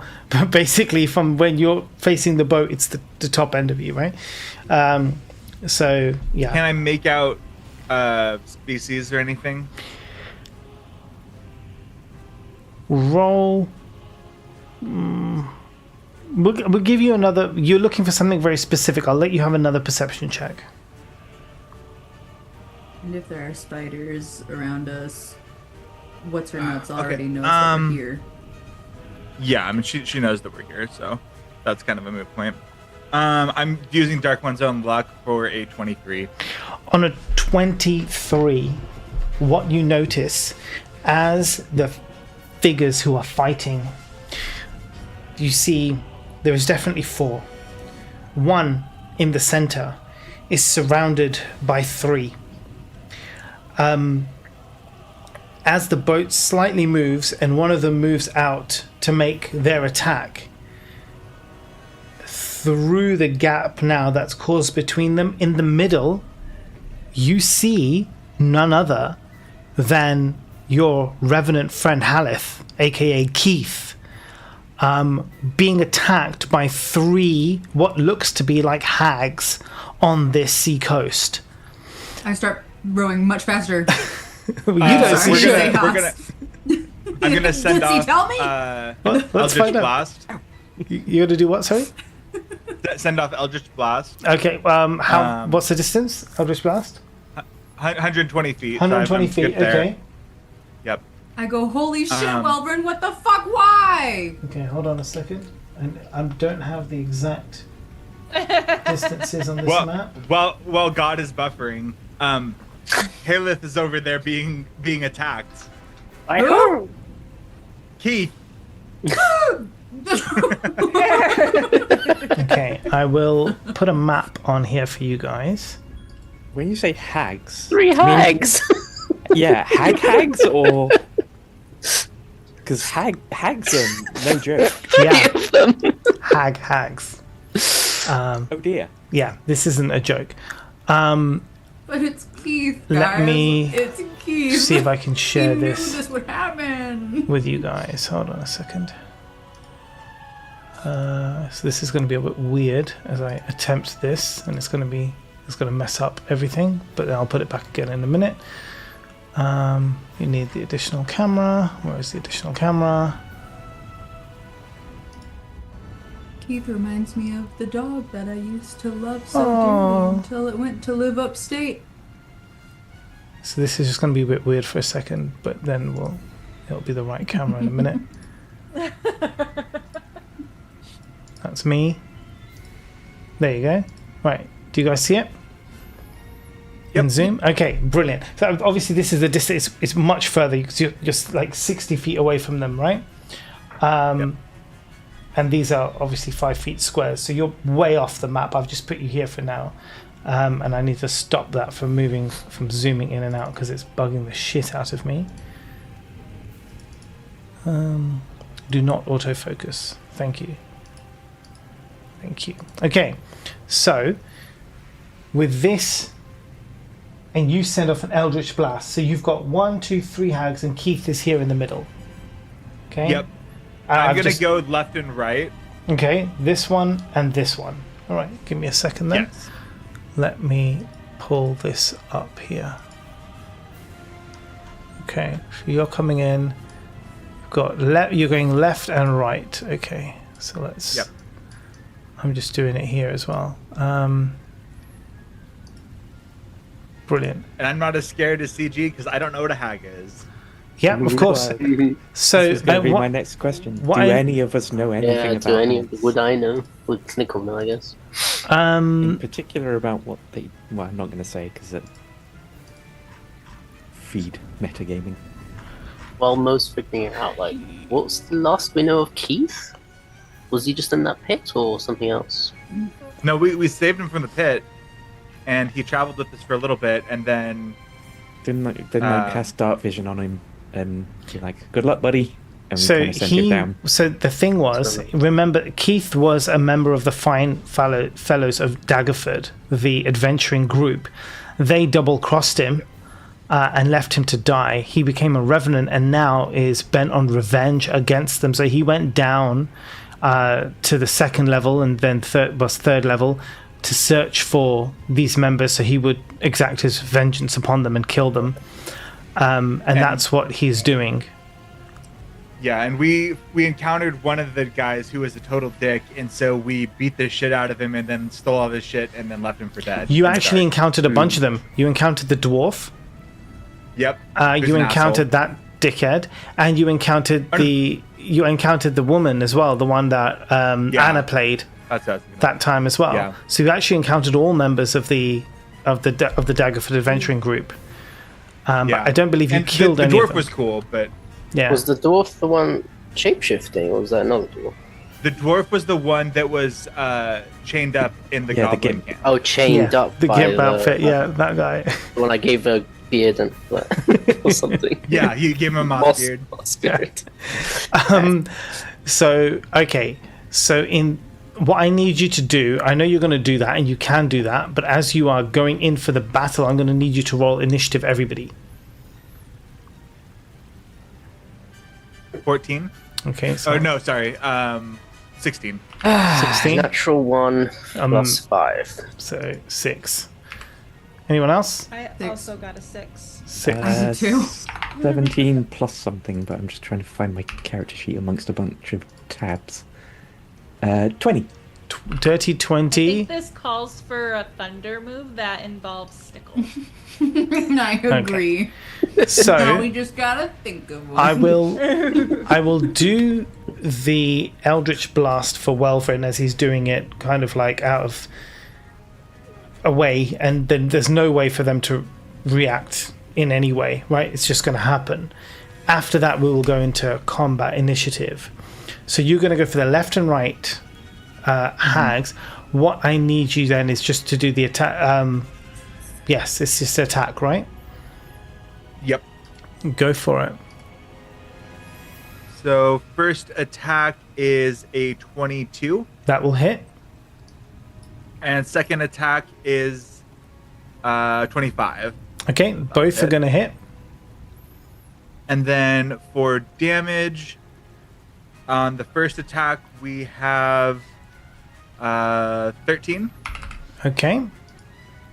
and then second damage a 6. Okay, hold on a second. So 13. 13 and a 6. Do you have any preference for who gets a 13 and who gets a 6? I don't. Are you aiming left first, then right?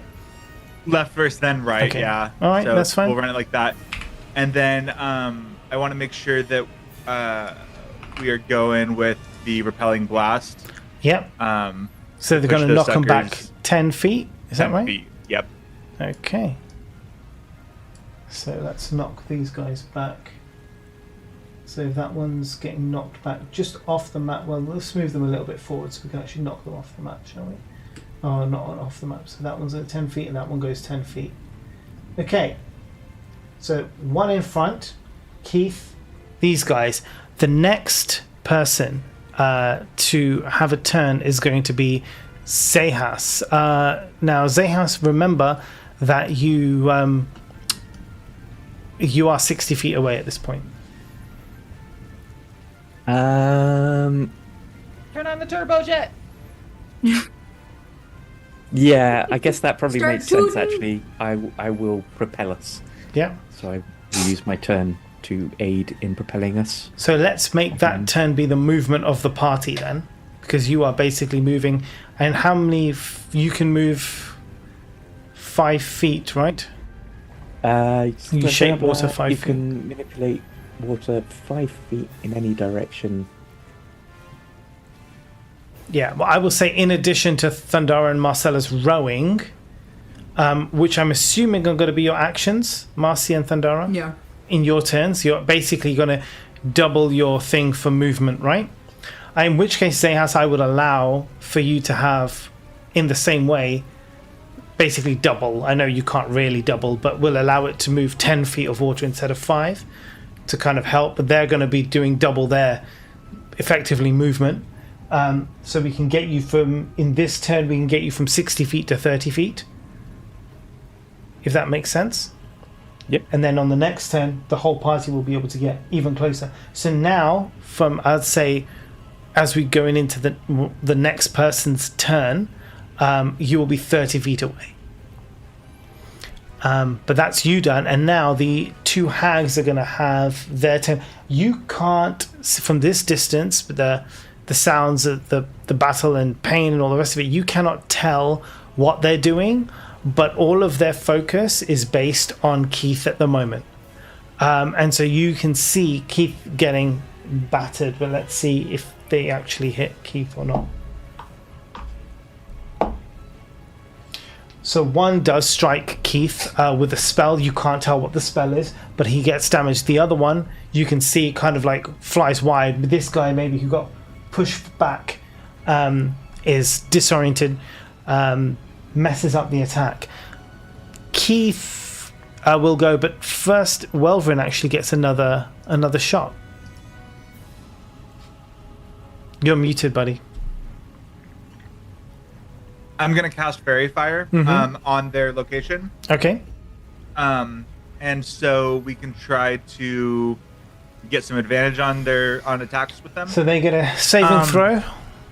They do. It'll be against a dexterity saving throw of 15. So dex, okay, of 15, right. 3 of them. First fails, second fails, third fails. Okay, so they all 3 of them fail. Whoever chose this dice for you, Ams, has done you a great job because it is rolling like shit. So am I. Same. Okay, so you now have an advantage on attacks against them, and you can see where they are. The part everybody does. Yeah, everybody does. Yeah, because of the fairy fire. Yeah. So what color are they glowing now? What color would you like them to glow? It'll be blue. Blue, of course, bit of blue. So they get this like blue kind of glowy tinge. The next person's turn, it's going to be Keith. Keith is going to go in for some attack. Come on, Keith. What are you going to do? Keith is going to use his vengeful glare ability and make 2 attack rolls against this one who is directly in front of him. So the first attack is gonna not hit because this is a shit dice. But the second attack is a nat 20. Go, Keith. Okay, so the nat 20, what is it gonna do? They need a wisdom saving throw of 15. which they fail. So, one creature the Revenant can see within 30 feet of the target has a frightened condition. And so now, because they're frightened, they're going to have ability check. They have disadvantage on ability checks and attack rolls whilst they can see Keith, and they cannot go closer to Keith. So they're going to move. They're going to use their movement to turn and run. But as they do, that's going to activate Keith's attack of opportunity, which he is absolutely going to take, and he's going to attempt to slam into the person, but that is an absolute fail on a 3, so that's not going to happen. But they are frightened, and at the end of the next turn, they can attempt to repeat the saving throw again. So we haven't got that far yet. Okay, cool. So the next person's turn is going to be this guy, this one here. So this one's going to attempt to do an attack to Keith. And on a nat 1, nothing's going to happen. So Snickle, it's you. I might just change these dice.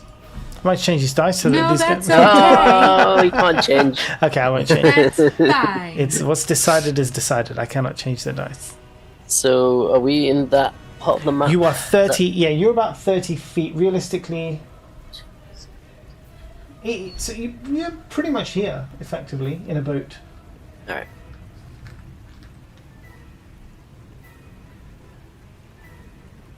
Cool.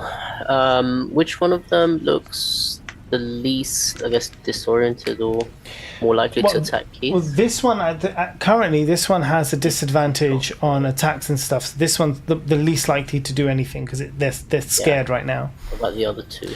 The other two seem all right. They just got pushed back a bit, but they're okay. Okay. So, I am going to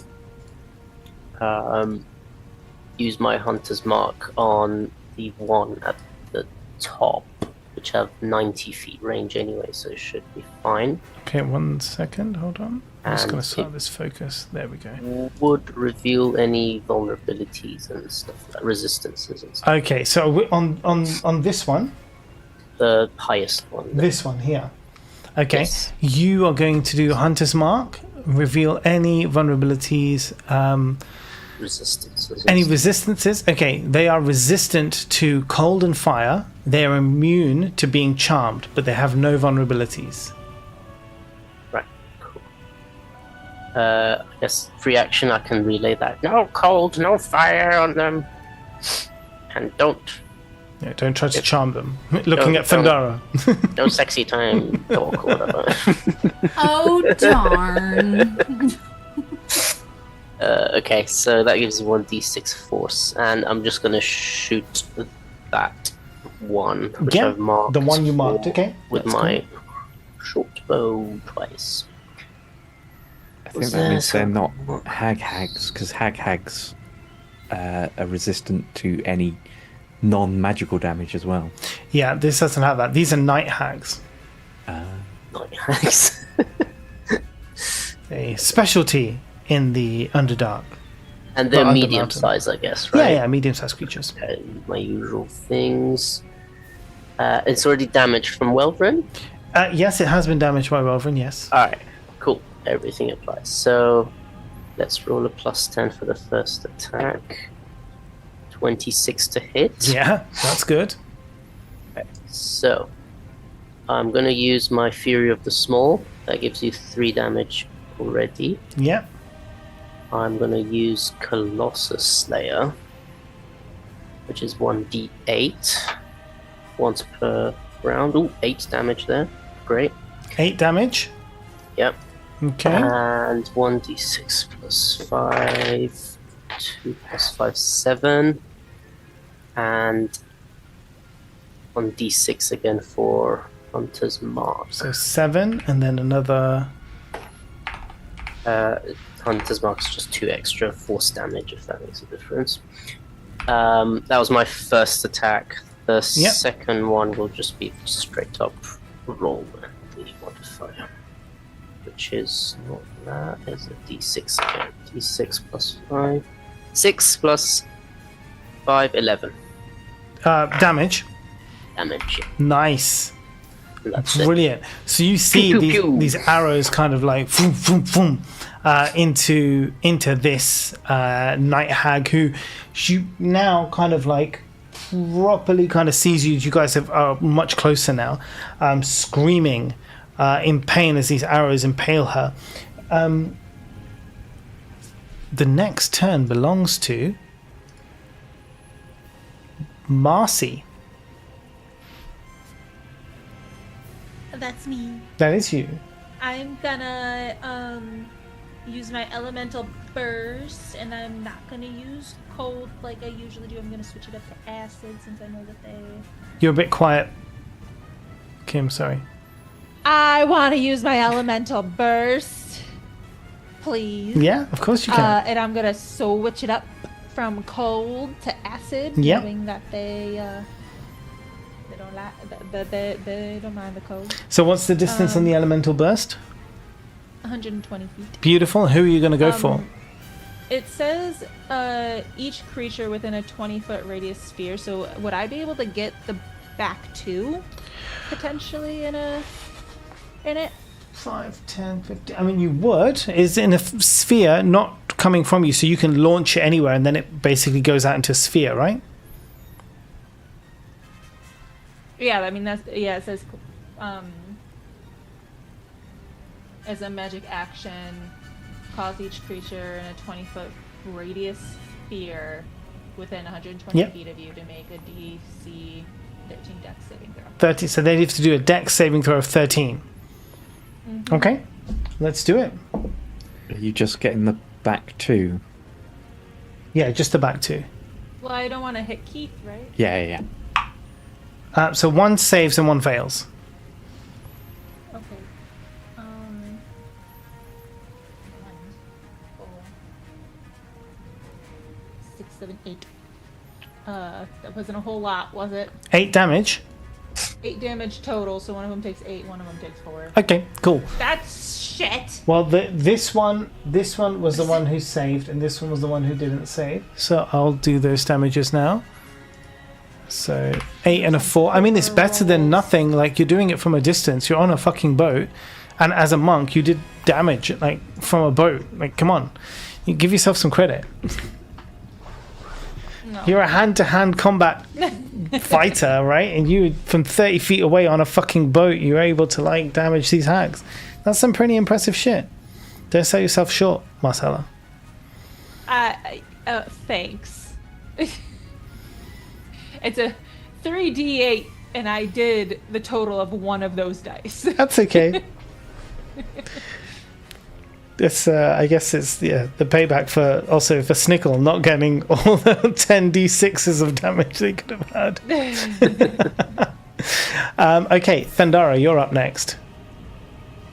Okay, how close can I get? I mean, at this point, you could jump off and run if you wanted to. Yeah, I just mean like with my movement, where You've can I end got up? 45 feet of movement, right? Yeah. Yeah, you're a Goliath.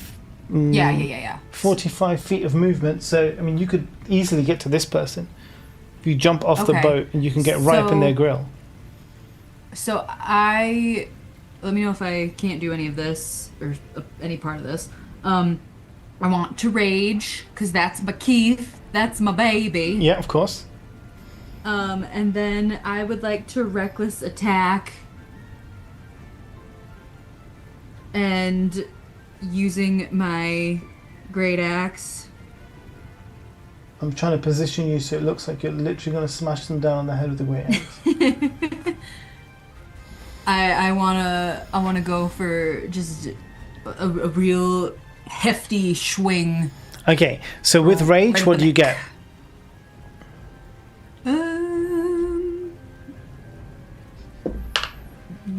Resistance to bludgeoning, piercing, slashing. When I deal damage to the target, gain a bonus to the damage. Advantage on strength saving throws. So you have your advantage. You have an attack on the advantage because it's a strength. It's a strength attack with your great axe. E. So because you have advantage on strength checks, so this is a strength. Yeah. So go for it. 14. Hit that bish. But I'm wearing my amulet, so it's just the plus. Doesn't make a difference, the amulet for this one. Oh We wait, it say does, that- doesn't it? No. Yeah, because it would just be my dex modifier instead of my strength, Why? wouldn't it? No, nothing's Oh, no. happened to your No, strength. you're Nothing's right. happened to your strength. Yep. I'm being silly. What's that, Mo? Can we say that seeing Thundara enter rage, Snickle gets a little scared and jumps off? yeah, he jumps off and stays in the boat. It's like, oh, fuck that. Or like just like use my movement to go somewhere on shore. On but shore, yeah, okay. not on top of her. I'll put you there. Yeah, so that's a 22. That's going to hit. And then I was reckless attack, which is I think the first time I've used it, Yeah. I think it is the first time you've used it. which is stupid, but we haven't been doing combat like at all. Yeah, I know. So that means it frenzies because if I reckless attack while raging, I deal an extra 2d6 damage. Yeah? Yep, I believe that's correct if that's the one you've chosen. Yeah. We roll with advantage, right? Yep. In case you can crit or something. Yeah, I mean, I think she did already roll with it with advantage. Yeah. Yeah, for the Because it's hit. very fun. Okay. Rage. See, you aren't wearing heavy armor. Yeah, and when you rage, you're I confused fine. myself. So what am I rolling right now? So when you Are you make just your first rolling attack 2d6? roll on your turn, you can decide to attack recklessly, which you're doing, giving you advantage on attack rolls, which you already have until the end of your next turn. But attacks against you also have advantage during that time. So if they try to attack you, they get advantage. Yes. But that's what the reckless attack will give you. And then if you use reckless attack while in range, while in rage, you gain an additional 2d6 damage. So what you need to roll now is your damage for the weapon plus another 2d6. That's it. That's what I was missing. 9d12. Because you hit, because you landed 23, 22 or whatever it was. There's 9d12. Okay. So that's a 15 on the d12 for the great axe. Nice. A 6. Ugh. And a 2. 6 and then a 2. Amazing. That's pretty damn good. You slashing into this hag. You see the hag is obviously frightened because of you, but also because they're scared right now of Keith, as Keith put the fear of revenants into them. So that switches up the end of that turn, and we move back to Zehas, who I hope is still naked. Yes. Yes. And stands on the prow of the boat, Yeah. sort of 1 foot up on the prow of the boat, and uses his finger to scoop just a little bit of water off of his chest hair. Yeah. Love it. And starts Chester's casting a officially spell. canon. Yeah. I love this.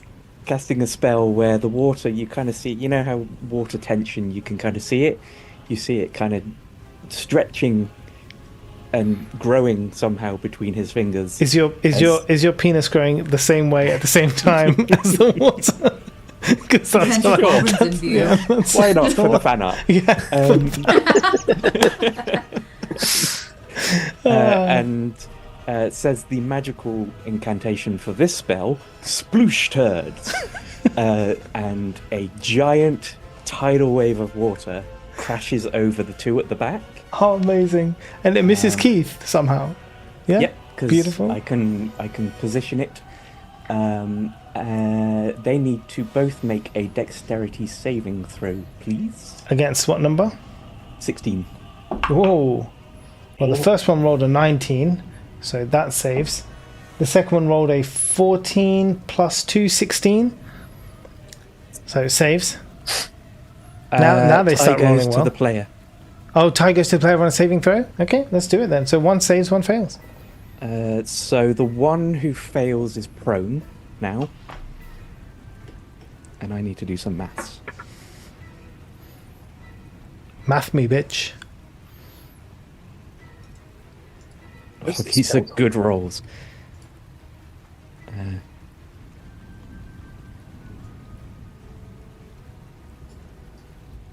26 damage to the one who didn't save. Wow, the one who didn't save. Half of that to the one. Okay, so what, 26, yeah? 26? Yeah. And so the other one gets 13.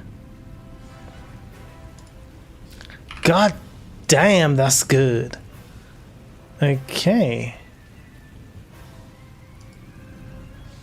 That's me. That makes sense. Okay. What the hell is going on here? It's taking... It's like doing it 2 times. Good. No, I don't understand. Like, why is it... It's messed up. Oh, it's bugged as hell. I'm not even joking. What, D&D Beyond? Yeah. I'm just using it to add in the help, like to do the damage or whatever. Yeah, alright, okay. I've had to do it 1 point at a time because it keeps doing 2 every time I put 1. Fucked up. Okay, so let's keep going. The next one is going to be where were I? Oh, okay, the hags. The hags are going to go. Every click is happening 2 times, and this is really fucked up. Shit. Okay. Okay, so these 2 at the back. No, actually, this one. Actually, the first one in front of Thundara is the first one to go. Now, their attacks are going to have disadvantage, but they get advantage on Thundara, so it's just a straight roll as they attempt to attack Thundara. What they're going to do... Yeah, okay. So these hags have these... gets claws on the end of their fingers. They're just going to try and slash into you as they're right close to you. It's the easiest thing they can do. They can make 2 attacks. They're going to go and do that now, but it's a straight roll. And the first one is 12, which is not going to beat your AC. And the second one is a 13, which isn't going to beat your AC. So, yeah, this is literally the worst dice ever. Nobody ever used this dice if you want to do good things. I think it's doing great things. Well, Keith rolled a nat 20 somehow, but I think he used up all the magic of the dice. And they're going to do a saving throw for being frightened. And that is a 16, which does win. Okay, yeah, they rolled a 16. They needed a 15 wisdom saving throw. They have succeeded, so they are no longer frightened. One more detail of the tidal wave, which probably doesn't affect anything, but just saying it because it's in the spell. The water then spreads out and extinguishes any flames and whatnot. Okay. All right. Is there a puddle around everyone? Yeah. I mean, it could be useful if someone wants to do a zap zap lightning kind of thing. Yeah. Throw me into it. Throw me into this Long puddle. gone. Okay, so the next one is this one. Obviously, they have to use half their movement to stand back up. As they do, they then move in. Do they move into Keith, or are they going to attack from a distance? No, they're going to use magic missile on Keith. So let's see what that's going to do. Obviously, that just hits. There's nothing they can do about it. And they get that at level 4. So they'll do 4 magic missiles. And I'll roll for those now. That's good. Okay, brilliant. So they buff in Keith with the damage. Let's just mark that on.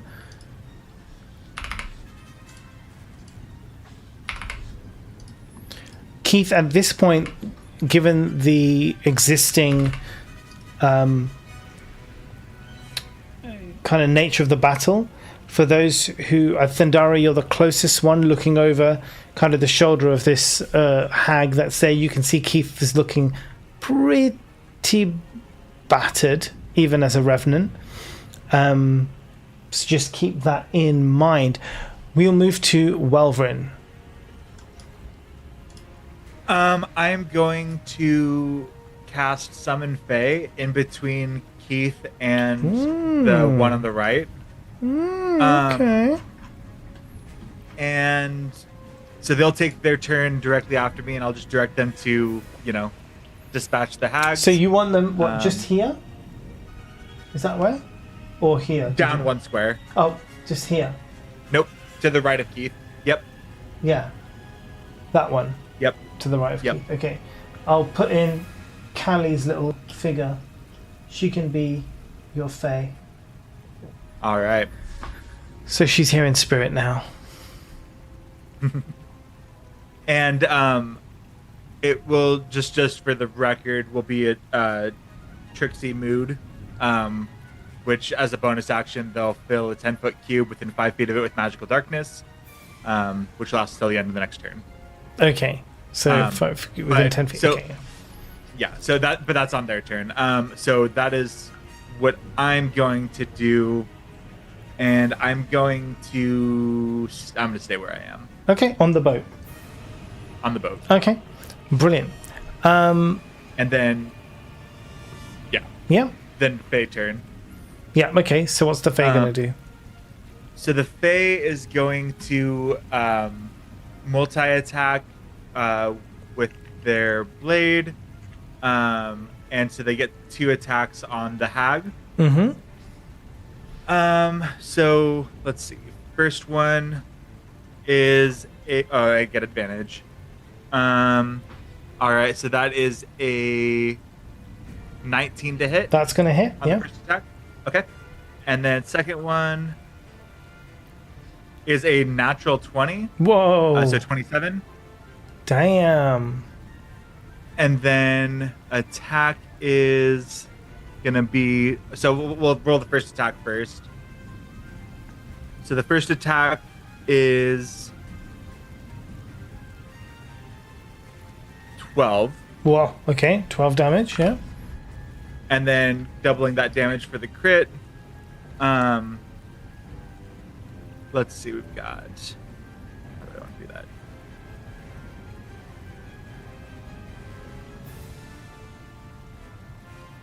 $22. 22 additional damage.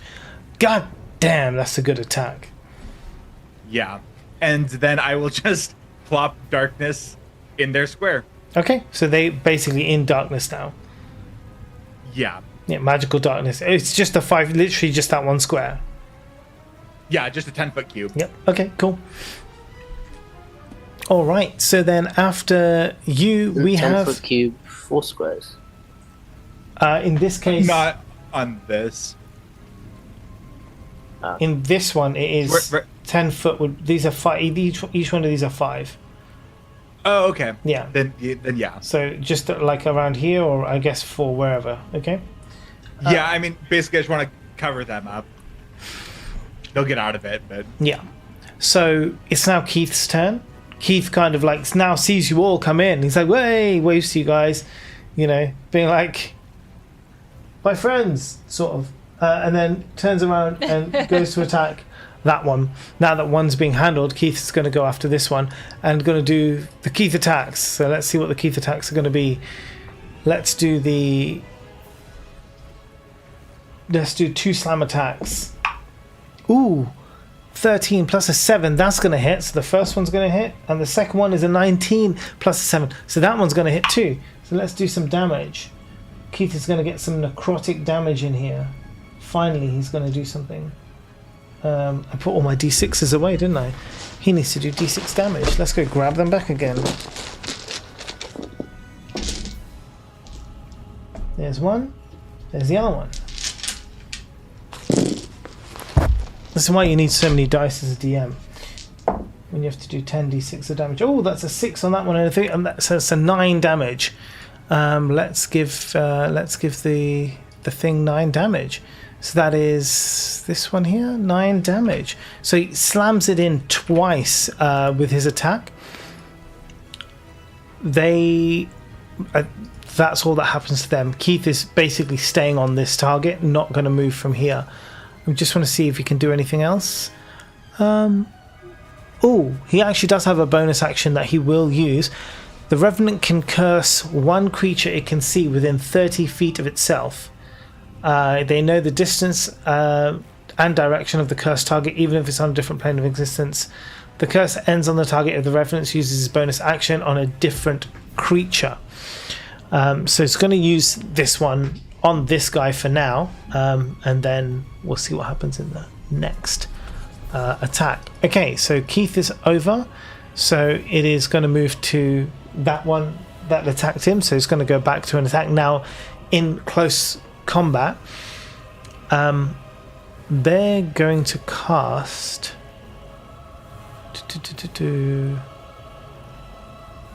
a spell. And what are they gonna...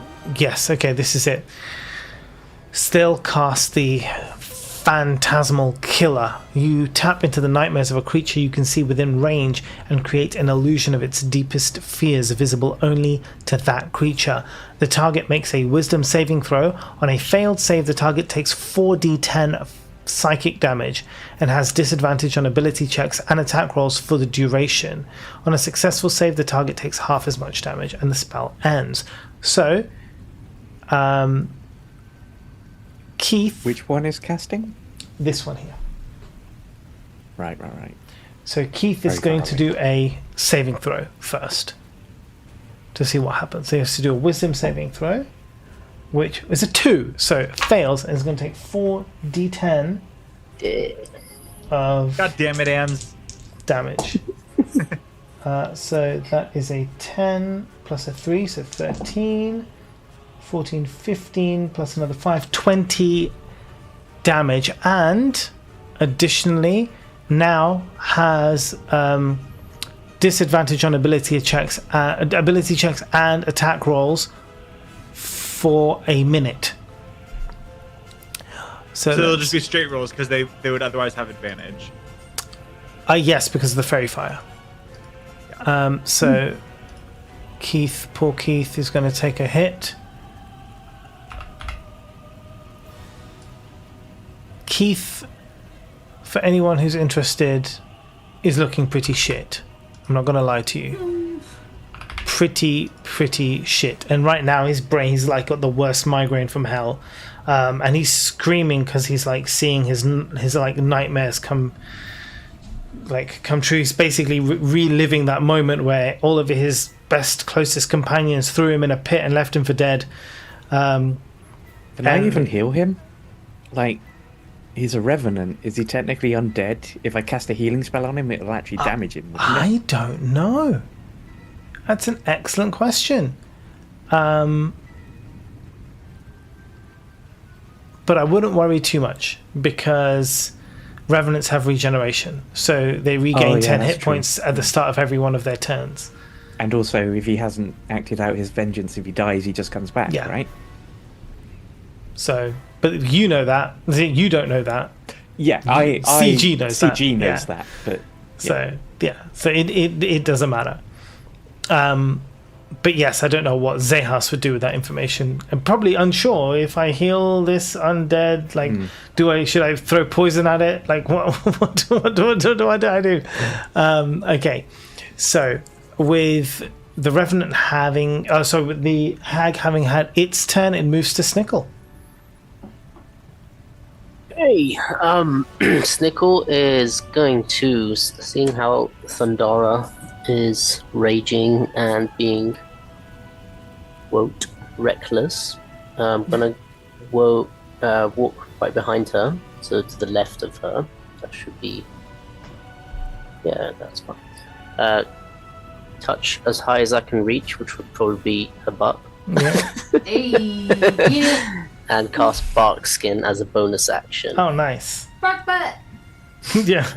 Her skin from the bum, I suppose, starts to grow bark on it, and she gets a +2 to AC. Nice. Thank you. And I still have concentration and Hunter's Mark on the one at the top. Yeah. So, and they're all under Fairy Fire, right? Yep. Let's attack him once with advantage. That is a 25 to hit. Yeah, it's gonna hit. Okay, so I've got D6 and then D6 for Hunter's Mark and then D8 for Colossus Slayer. I don't know if you want to do that fun thing we did for Colossus Slayer, because the fun fact was I always try to shoot at the same place, Yeah. same wound I did last Yeah. time. Sure. It was like some Yeah. fun mechanic we wanted to do or not. Yeah. We can roll for it and see if you actually managed to do it. And then what did we say it would do if you managed it? I don't think we specifically said, or like either. I feel like it was something like if I roll the difficulty, it might do more damage or miss entirely if I failed. Or like So not let's do Colossus Slayer that. thing. Yeah, we can add in an additional damage if you want to hit the exact same spot again. Yeah, I aim for the same places I shot. Okay. Right. Normal damage is 11.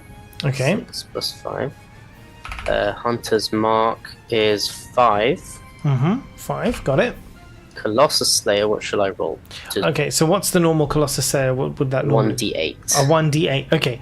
So let's roll a d20 D20. to see if just a flat d20, no add or anything like that.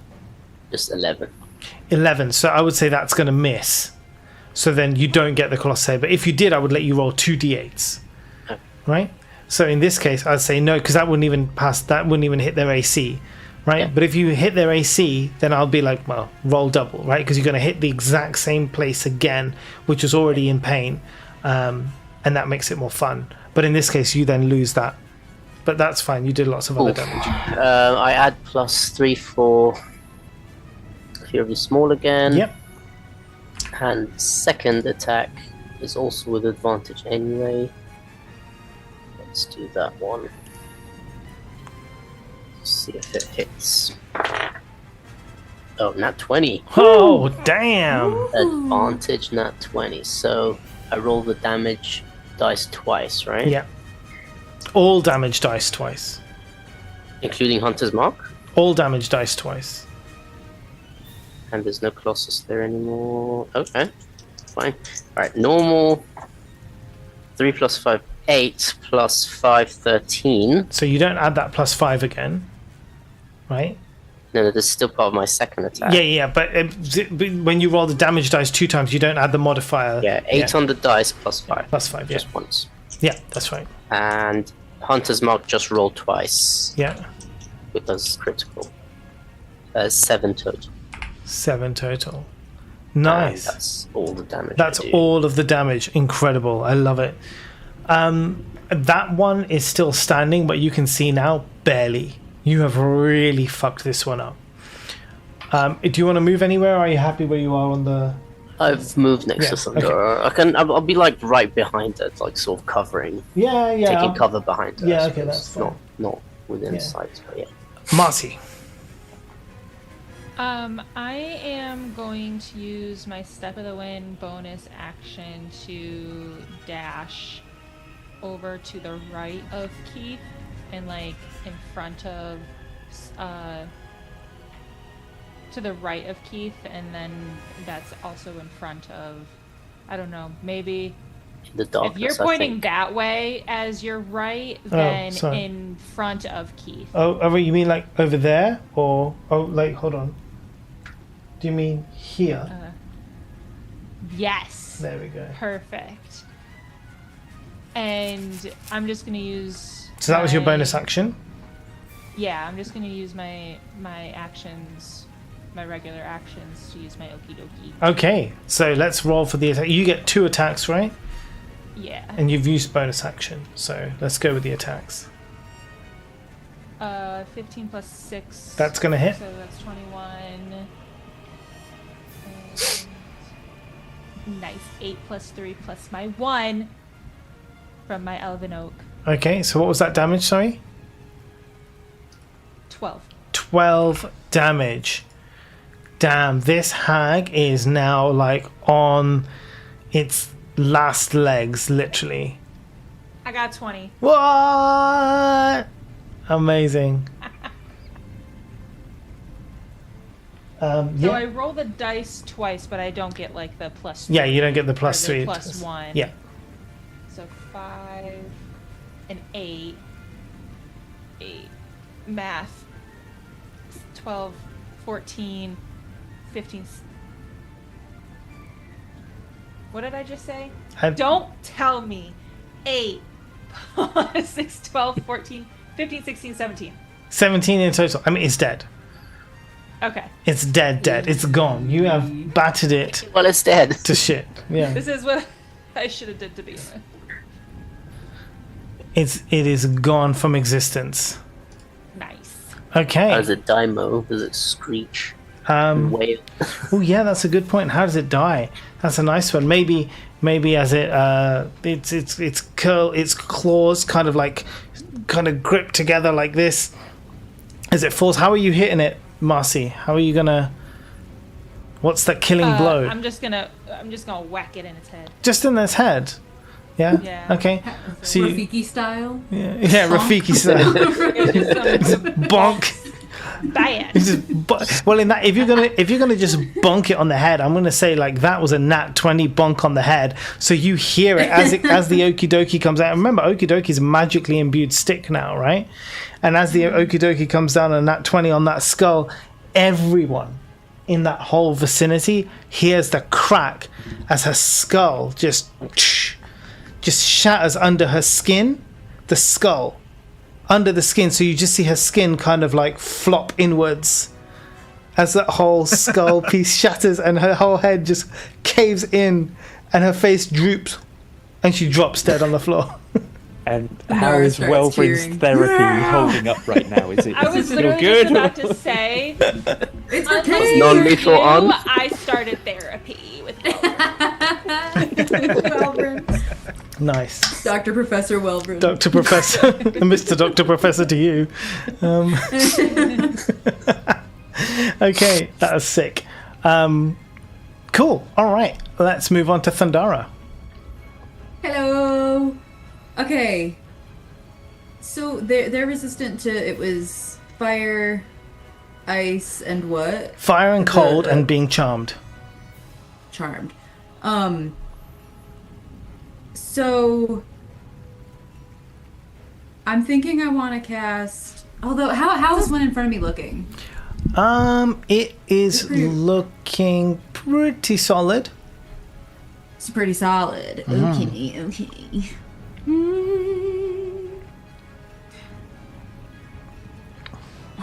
That was a bard move, then. 12. I think I'd be better off with my accessory then. That'd be more fun though. Funner, successful. Fun. Shut up, DM.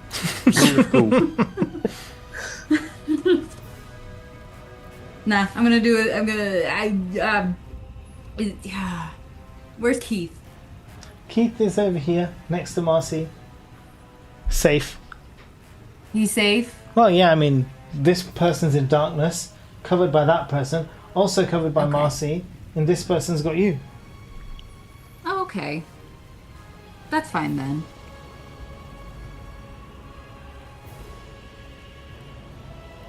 Oh, it's a cube. Each square is 10 feet, right? 5. Oh, it's 5. On this map, 5. I think I want to cast Thunder Wave Okay. on this one in front of me. Okay. Yeah. Yeah, I'll do that. Thunder wave is just Thundara waving. Thundara Wave. It's like a flirty little wave, and then it's just. You blow me away, Thundara. It's like, I can't be charmed. It's If it works. So I need I'm guessing you're to- aiming it in a direction where it's not going to affect all the people behind as well, right? Yeah, I was just gonna do You can move like there. You're still yeah, you're still staying right close to them. because it's just a 15-foot cube from myself. Mm-hmm. So yeah, Make it so that Snickle isn't hurt, and that should be fine. Yeah, 5, 10, 15. Yeah, that's cool. yeah. So what do they have to say? What do they have to roll to save for themselves? It is 13 Constitution saving throw. Constitution. Let me just double check their Constitution. So Oh, okay. Zayhas also has this spell, so the moment he sees Thundara do the flirty little wave, he knows the somatic component is a flirty little wave. And he's like, Because he puts headphones on. What do they have to roll? It's running 13. at disadvantage, right? A 13. It's not frightened. No, it's not disadvantage. But they Does Fairy Fire give you disadvantage on saving throws? no. I think it only gives you advantage on I think it's only advantage Attacks. on attack rolls. and being able to see them. But no, they fail. Thundara, they fail. Hey, that's exciting. And they're pushed 10 feet. Okay, so what do I? What's the 2d8 damage? 2d8 thunder damage. Yep. So let's do that first. Where's my? Why can I never find that one? Founder. Okay, so that's a 4 and a 6. Okay, not bad at all. So 10 in total. Okay, and then they get pushed. How far? 10 feet. Not enough to get them in the water, but enough to put their toes in the water. wait, wasn't that And 20 then- feet? Oh, sorry, no, 10 feet. These are 5 are feet 5. each. Oh, I thought they were 10 feet each. No, These they're ones are 5 5. feet each. In other maps, we've been doing 10. Right. Yeah. But in this one, because it's for the actual players, right? So each player is 5, so each square is 5. So Got it. yeah. And then for my bonus action, I want to activate large form. Ooh. So You're I'm a big old still. tree. You're still. Oh yeah, you didn't attack. You were still in that rage. No, it's fine. Yeah. You were still in rage, Thunder wave but would count as an attack, right? yeah, it counts as an Just attack, took but you don't damage. get the rage. I don't think you get the rage bonus. 'Cause Oh if- no, I don't think. No, I don't I think don't so. think so. Okay, brilliant. So with Thundara done and in now enlarged, Zayhas, it's you again, buddy. I am going to yell, Keith, does it make it worse if I heal you? And Keith shouts back. I mean, he's like, to be honest, I don't know. he's not been a reverend that long. He's a reverend that long.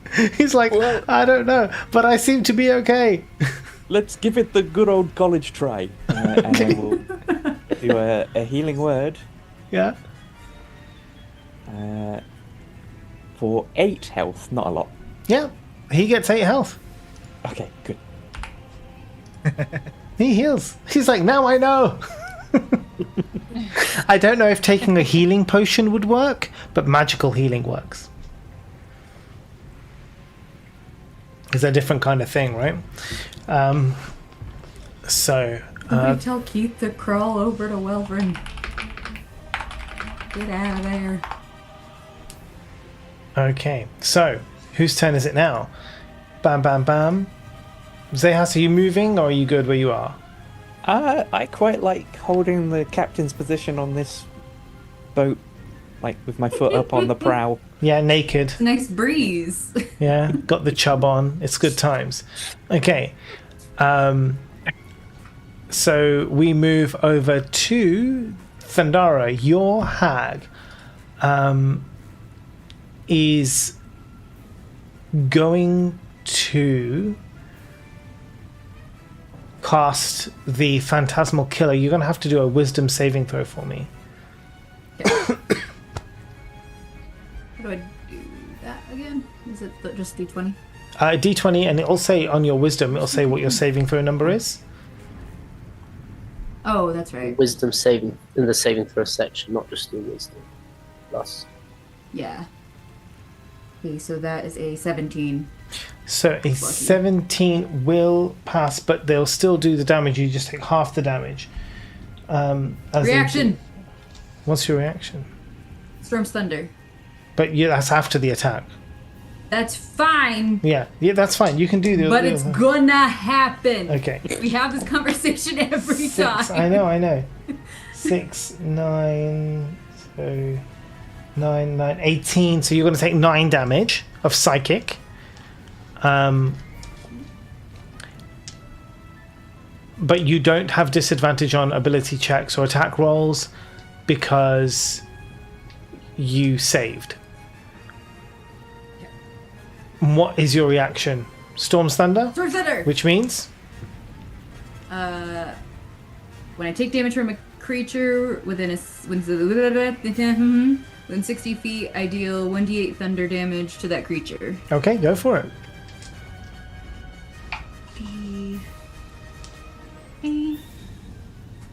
So that's a 7.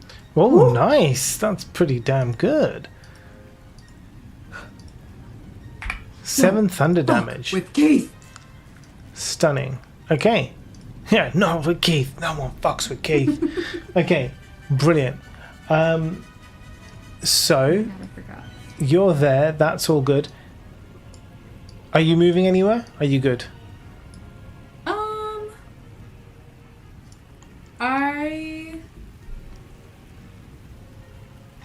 I'll take a step closer to her. Okay. Or actually, can I go right next to Snickle? Yeah, of course you can. Like here? Yeah. Okay, cool. You can do that. Cool. Right. It's going to be... that wasn't your turn, that was her turn, so it's the other one now who's in the darkness. So obviously the first thing they're going to do is try and run out of the darkness. And as they do and head over, they're going to maintain the kind of the melee range. They're not coming out of range.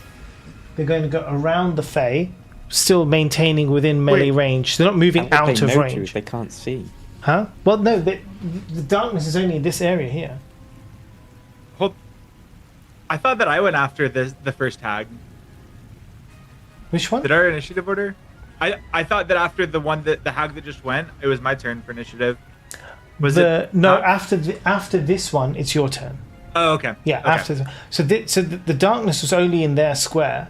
So as soon as they move out of it, like they're going to try and escape, they move out and they're literally out of it because it's only such a small space. So they move out, and now they can see, but the darkness just remains in there. So they move around to. Is that no opportunity for Marcy? No, it isn't because Marcy can't see. Because it's darkness, so even Marcy can't even see where they've gone. They wouldn't even know they were there. So you can't opportunity attack something that you can't see. They're going to go and attack Keith. This one's going to be claw attacks. Angry, pissed off that they couldn't see. The first one is an 18 to hit, and Keith has an AC of not that much. So the first one's going to hit. And the second one's also going to hit an 18. So the damage is 2d8 plus 4. 1 and 2d8s. So the first one is 7, 8, 9, 10, 11 damage to Keith. And the second one is 6, 7, 8, 11, 12 damage to Keith. Oh, poor Keith. 12. It's alright. Keith is going to be fine. Don't worry about Keith. Okay, so Keith is looking pretty fucked as this hag double claws. And now kind of turns their attention. Doesn't move because there's obviously 3 enemies now in front of the hag. Turns their attention across, kind of like looking at all of them to see what is possible. Welvin, it's your turn. All right. How does the hag that's next to Keith look? The hag that is next to Keith looks a little bit battered, but still okay. Okay. Then I'm going to cast Summon Undead right next to them. Ooh. So I'll have 2 proxies here. And direct them to dispatch the hags. And do you want me to just jump into Fae and then Undead? Yeah, so it's just one undead, is it? Just one Undead, yeah. Right next to the hag? Right next to the hag, yep. To the closer to Keith. Trying to create a physical barrier there. So like here? Or there? Yeah. Cool. First one. First Yep. one. Okay, cool. There you go. Now, yeah, you can jump into Fae and then jump into Undead. That's fine. Okay, cool. So jumping into Fae, we're gonna do the multi-attack. And for the first attack, we've got a dirty 20 to hit. That's going to hit. And then second one, we've got a dirty 21 to hit. Yep, that's both That'll hit. going to hit. And then that one's that. All right, so first attack, we've got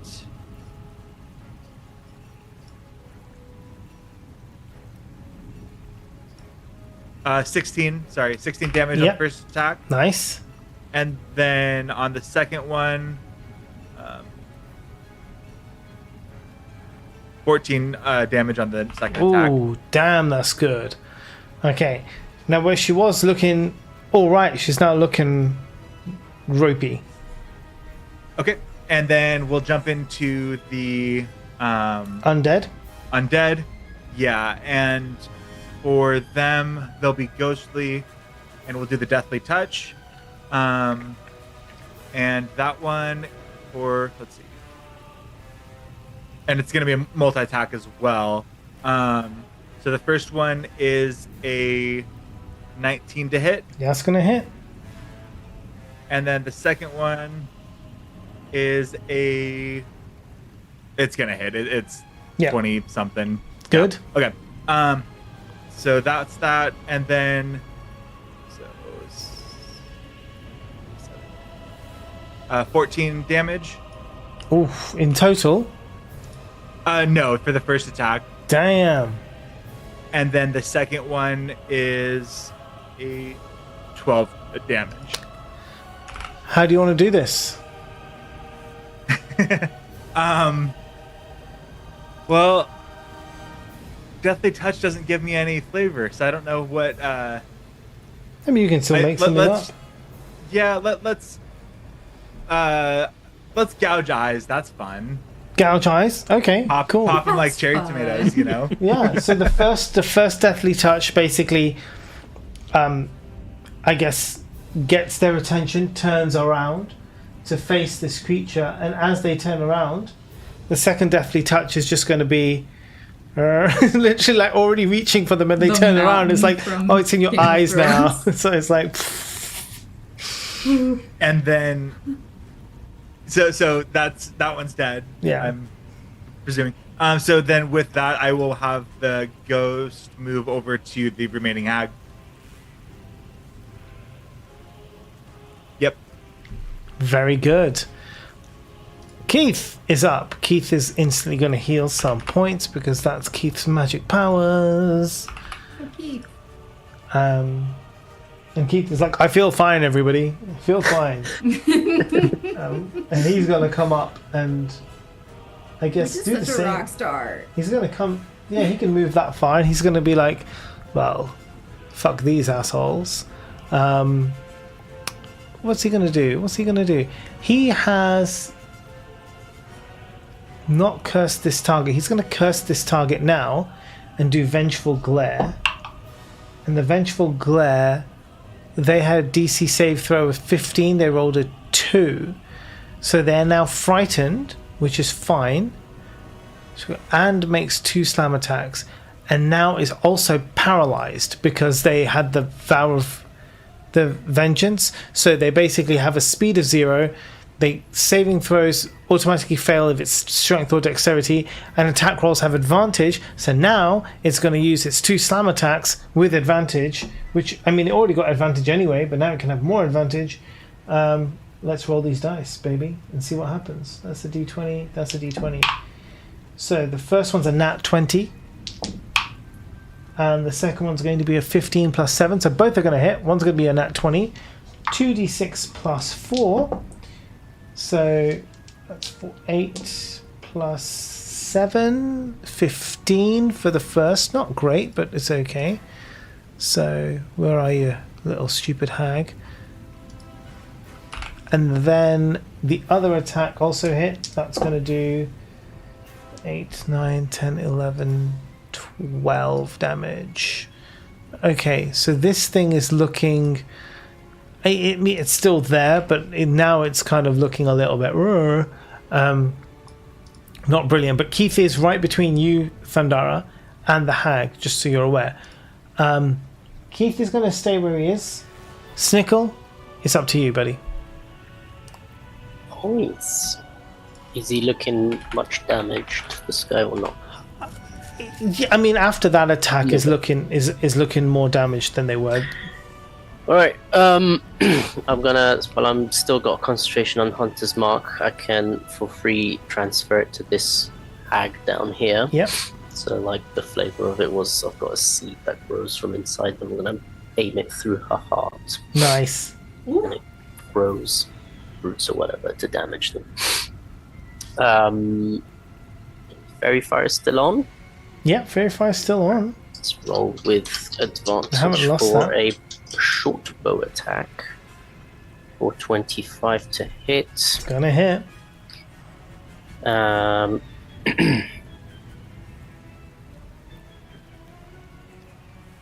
7 damage. Mm-hmm. Plus, we'll add another 3 for Fury of the Small. No, 3, yep. That's all the ones I had, so those are finished. And Hunter's Mark. It's only a 1. Okay, sorry, 1. And because this was the first time I'm attacking, I'll use Colossus Slayer for the second attack, I suppose. Nice. Let's see if the second attack does a 17 hit. 17 does not hit. Oh no, wait, hold on. I lied. Oh, No, yeah. 17 is the AC. 17 hits. It beats it just about. Okay. So for this one, let me do the d20 for the Colossus Slayer. Yep. Let's see if that hits.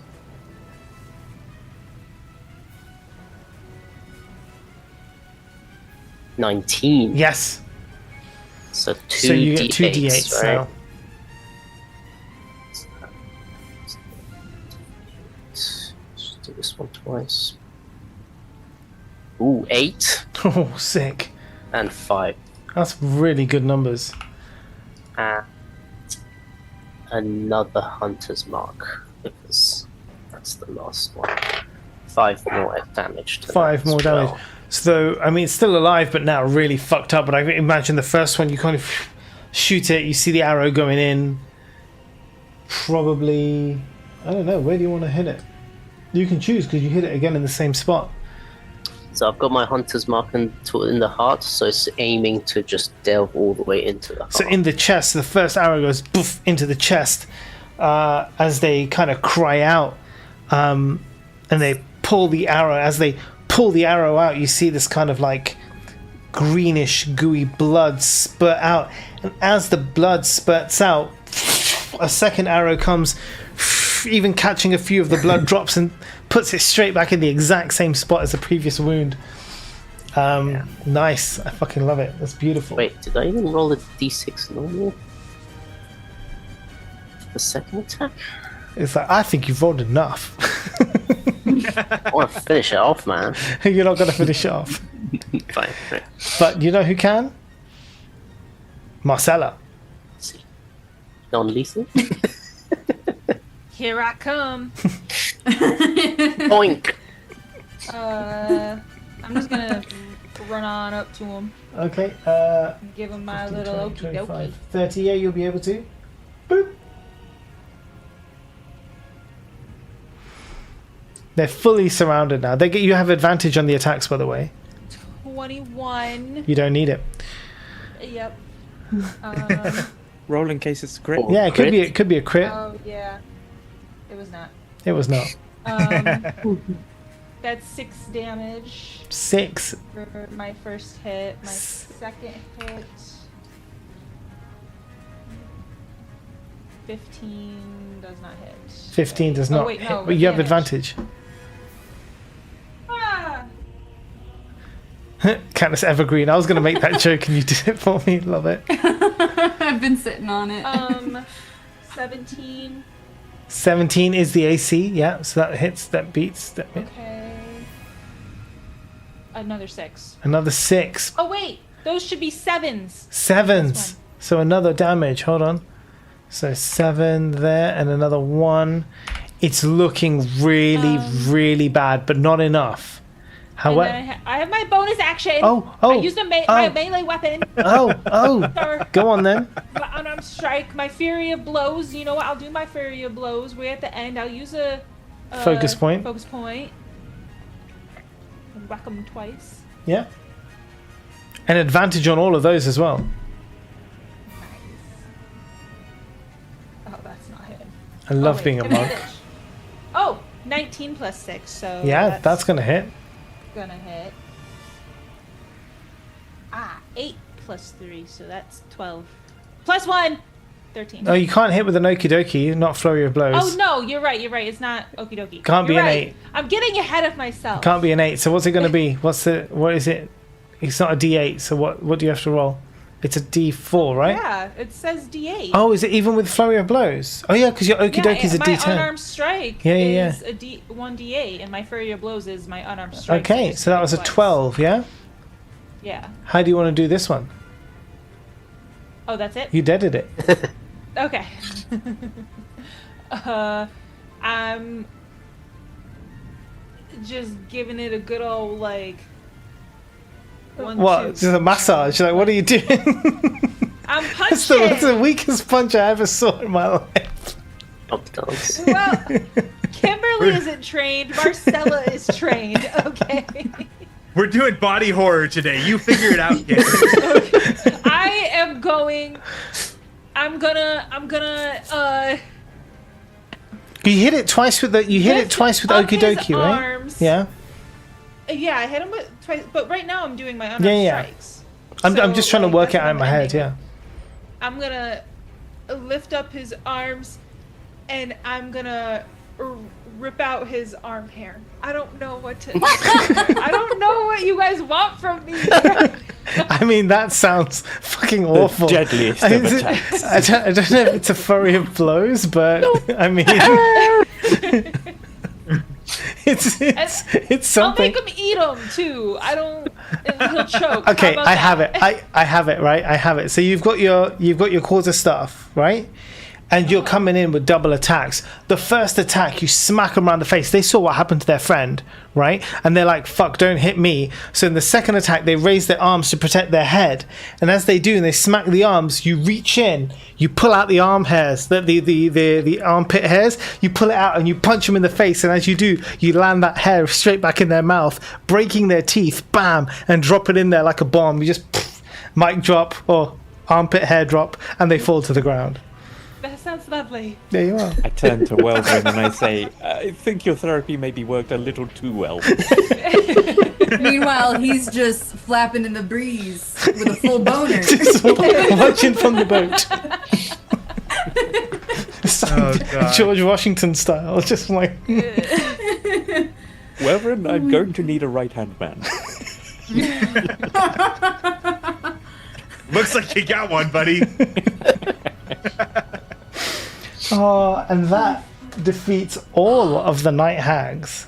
Yeah. Wait, does that make me Hercules Mulligan? So, having done this, you're reunited with your friend Keith. But that's where we'll pick up next time on Vagjazzle, because it is late, and so you will speak to Keith next time and discuss what happens then. Well done, everybody. Good fight. Look at you guys go. Actually remembering how to fight and stuff. I want to end with Snickle's wisdom quote. Yeah. He says to everyone, "Well done, everyone. Storms teach roots where to hold." And that's like his equivalent of what doesn't make you kill you makes you stronger. Beautiful. Pandora starts crying. Storms and lightning and damage. Stunning.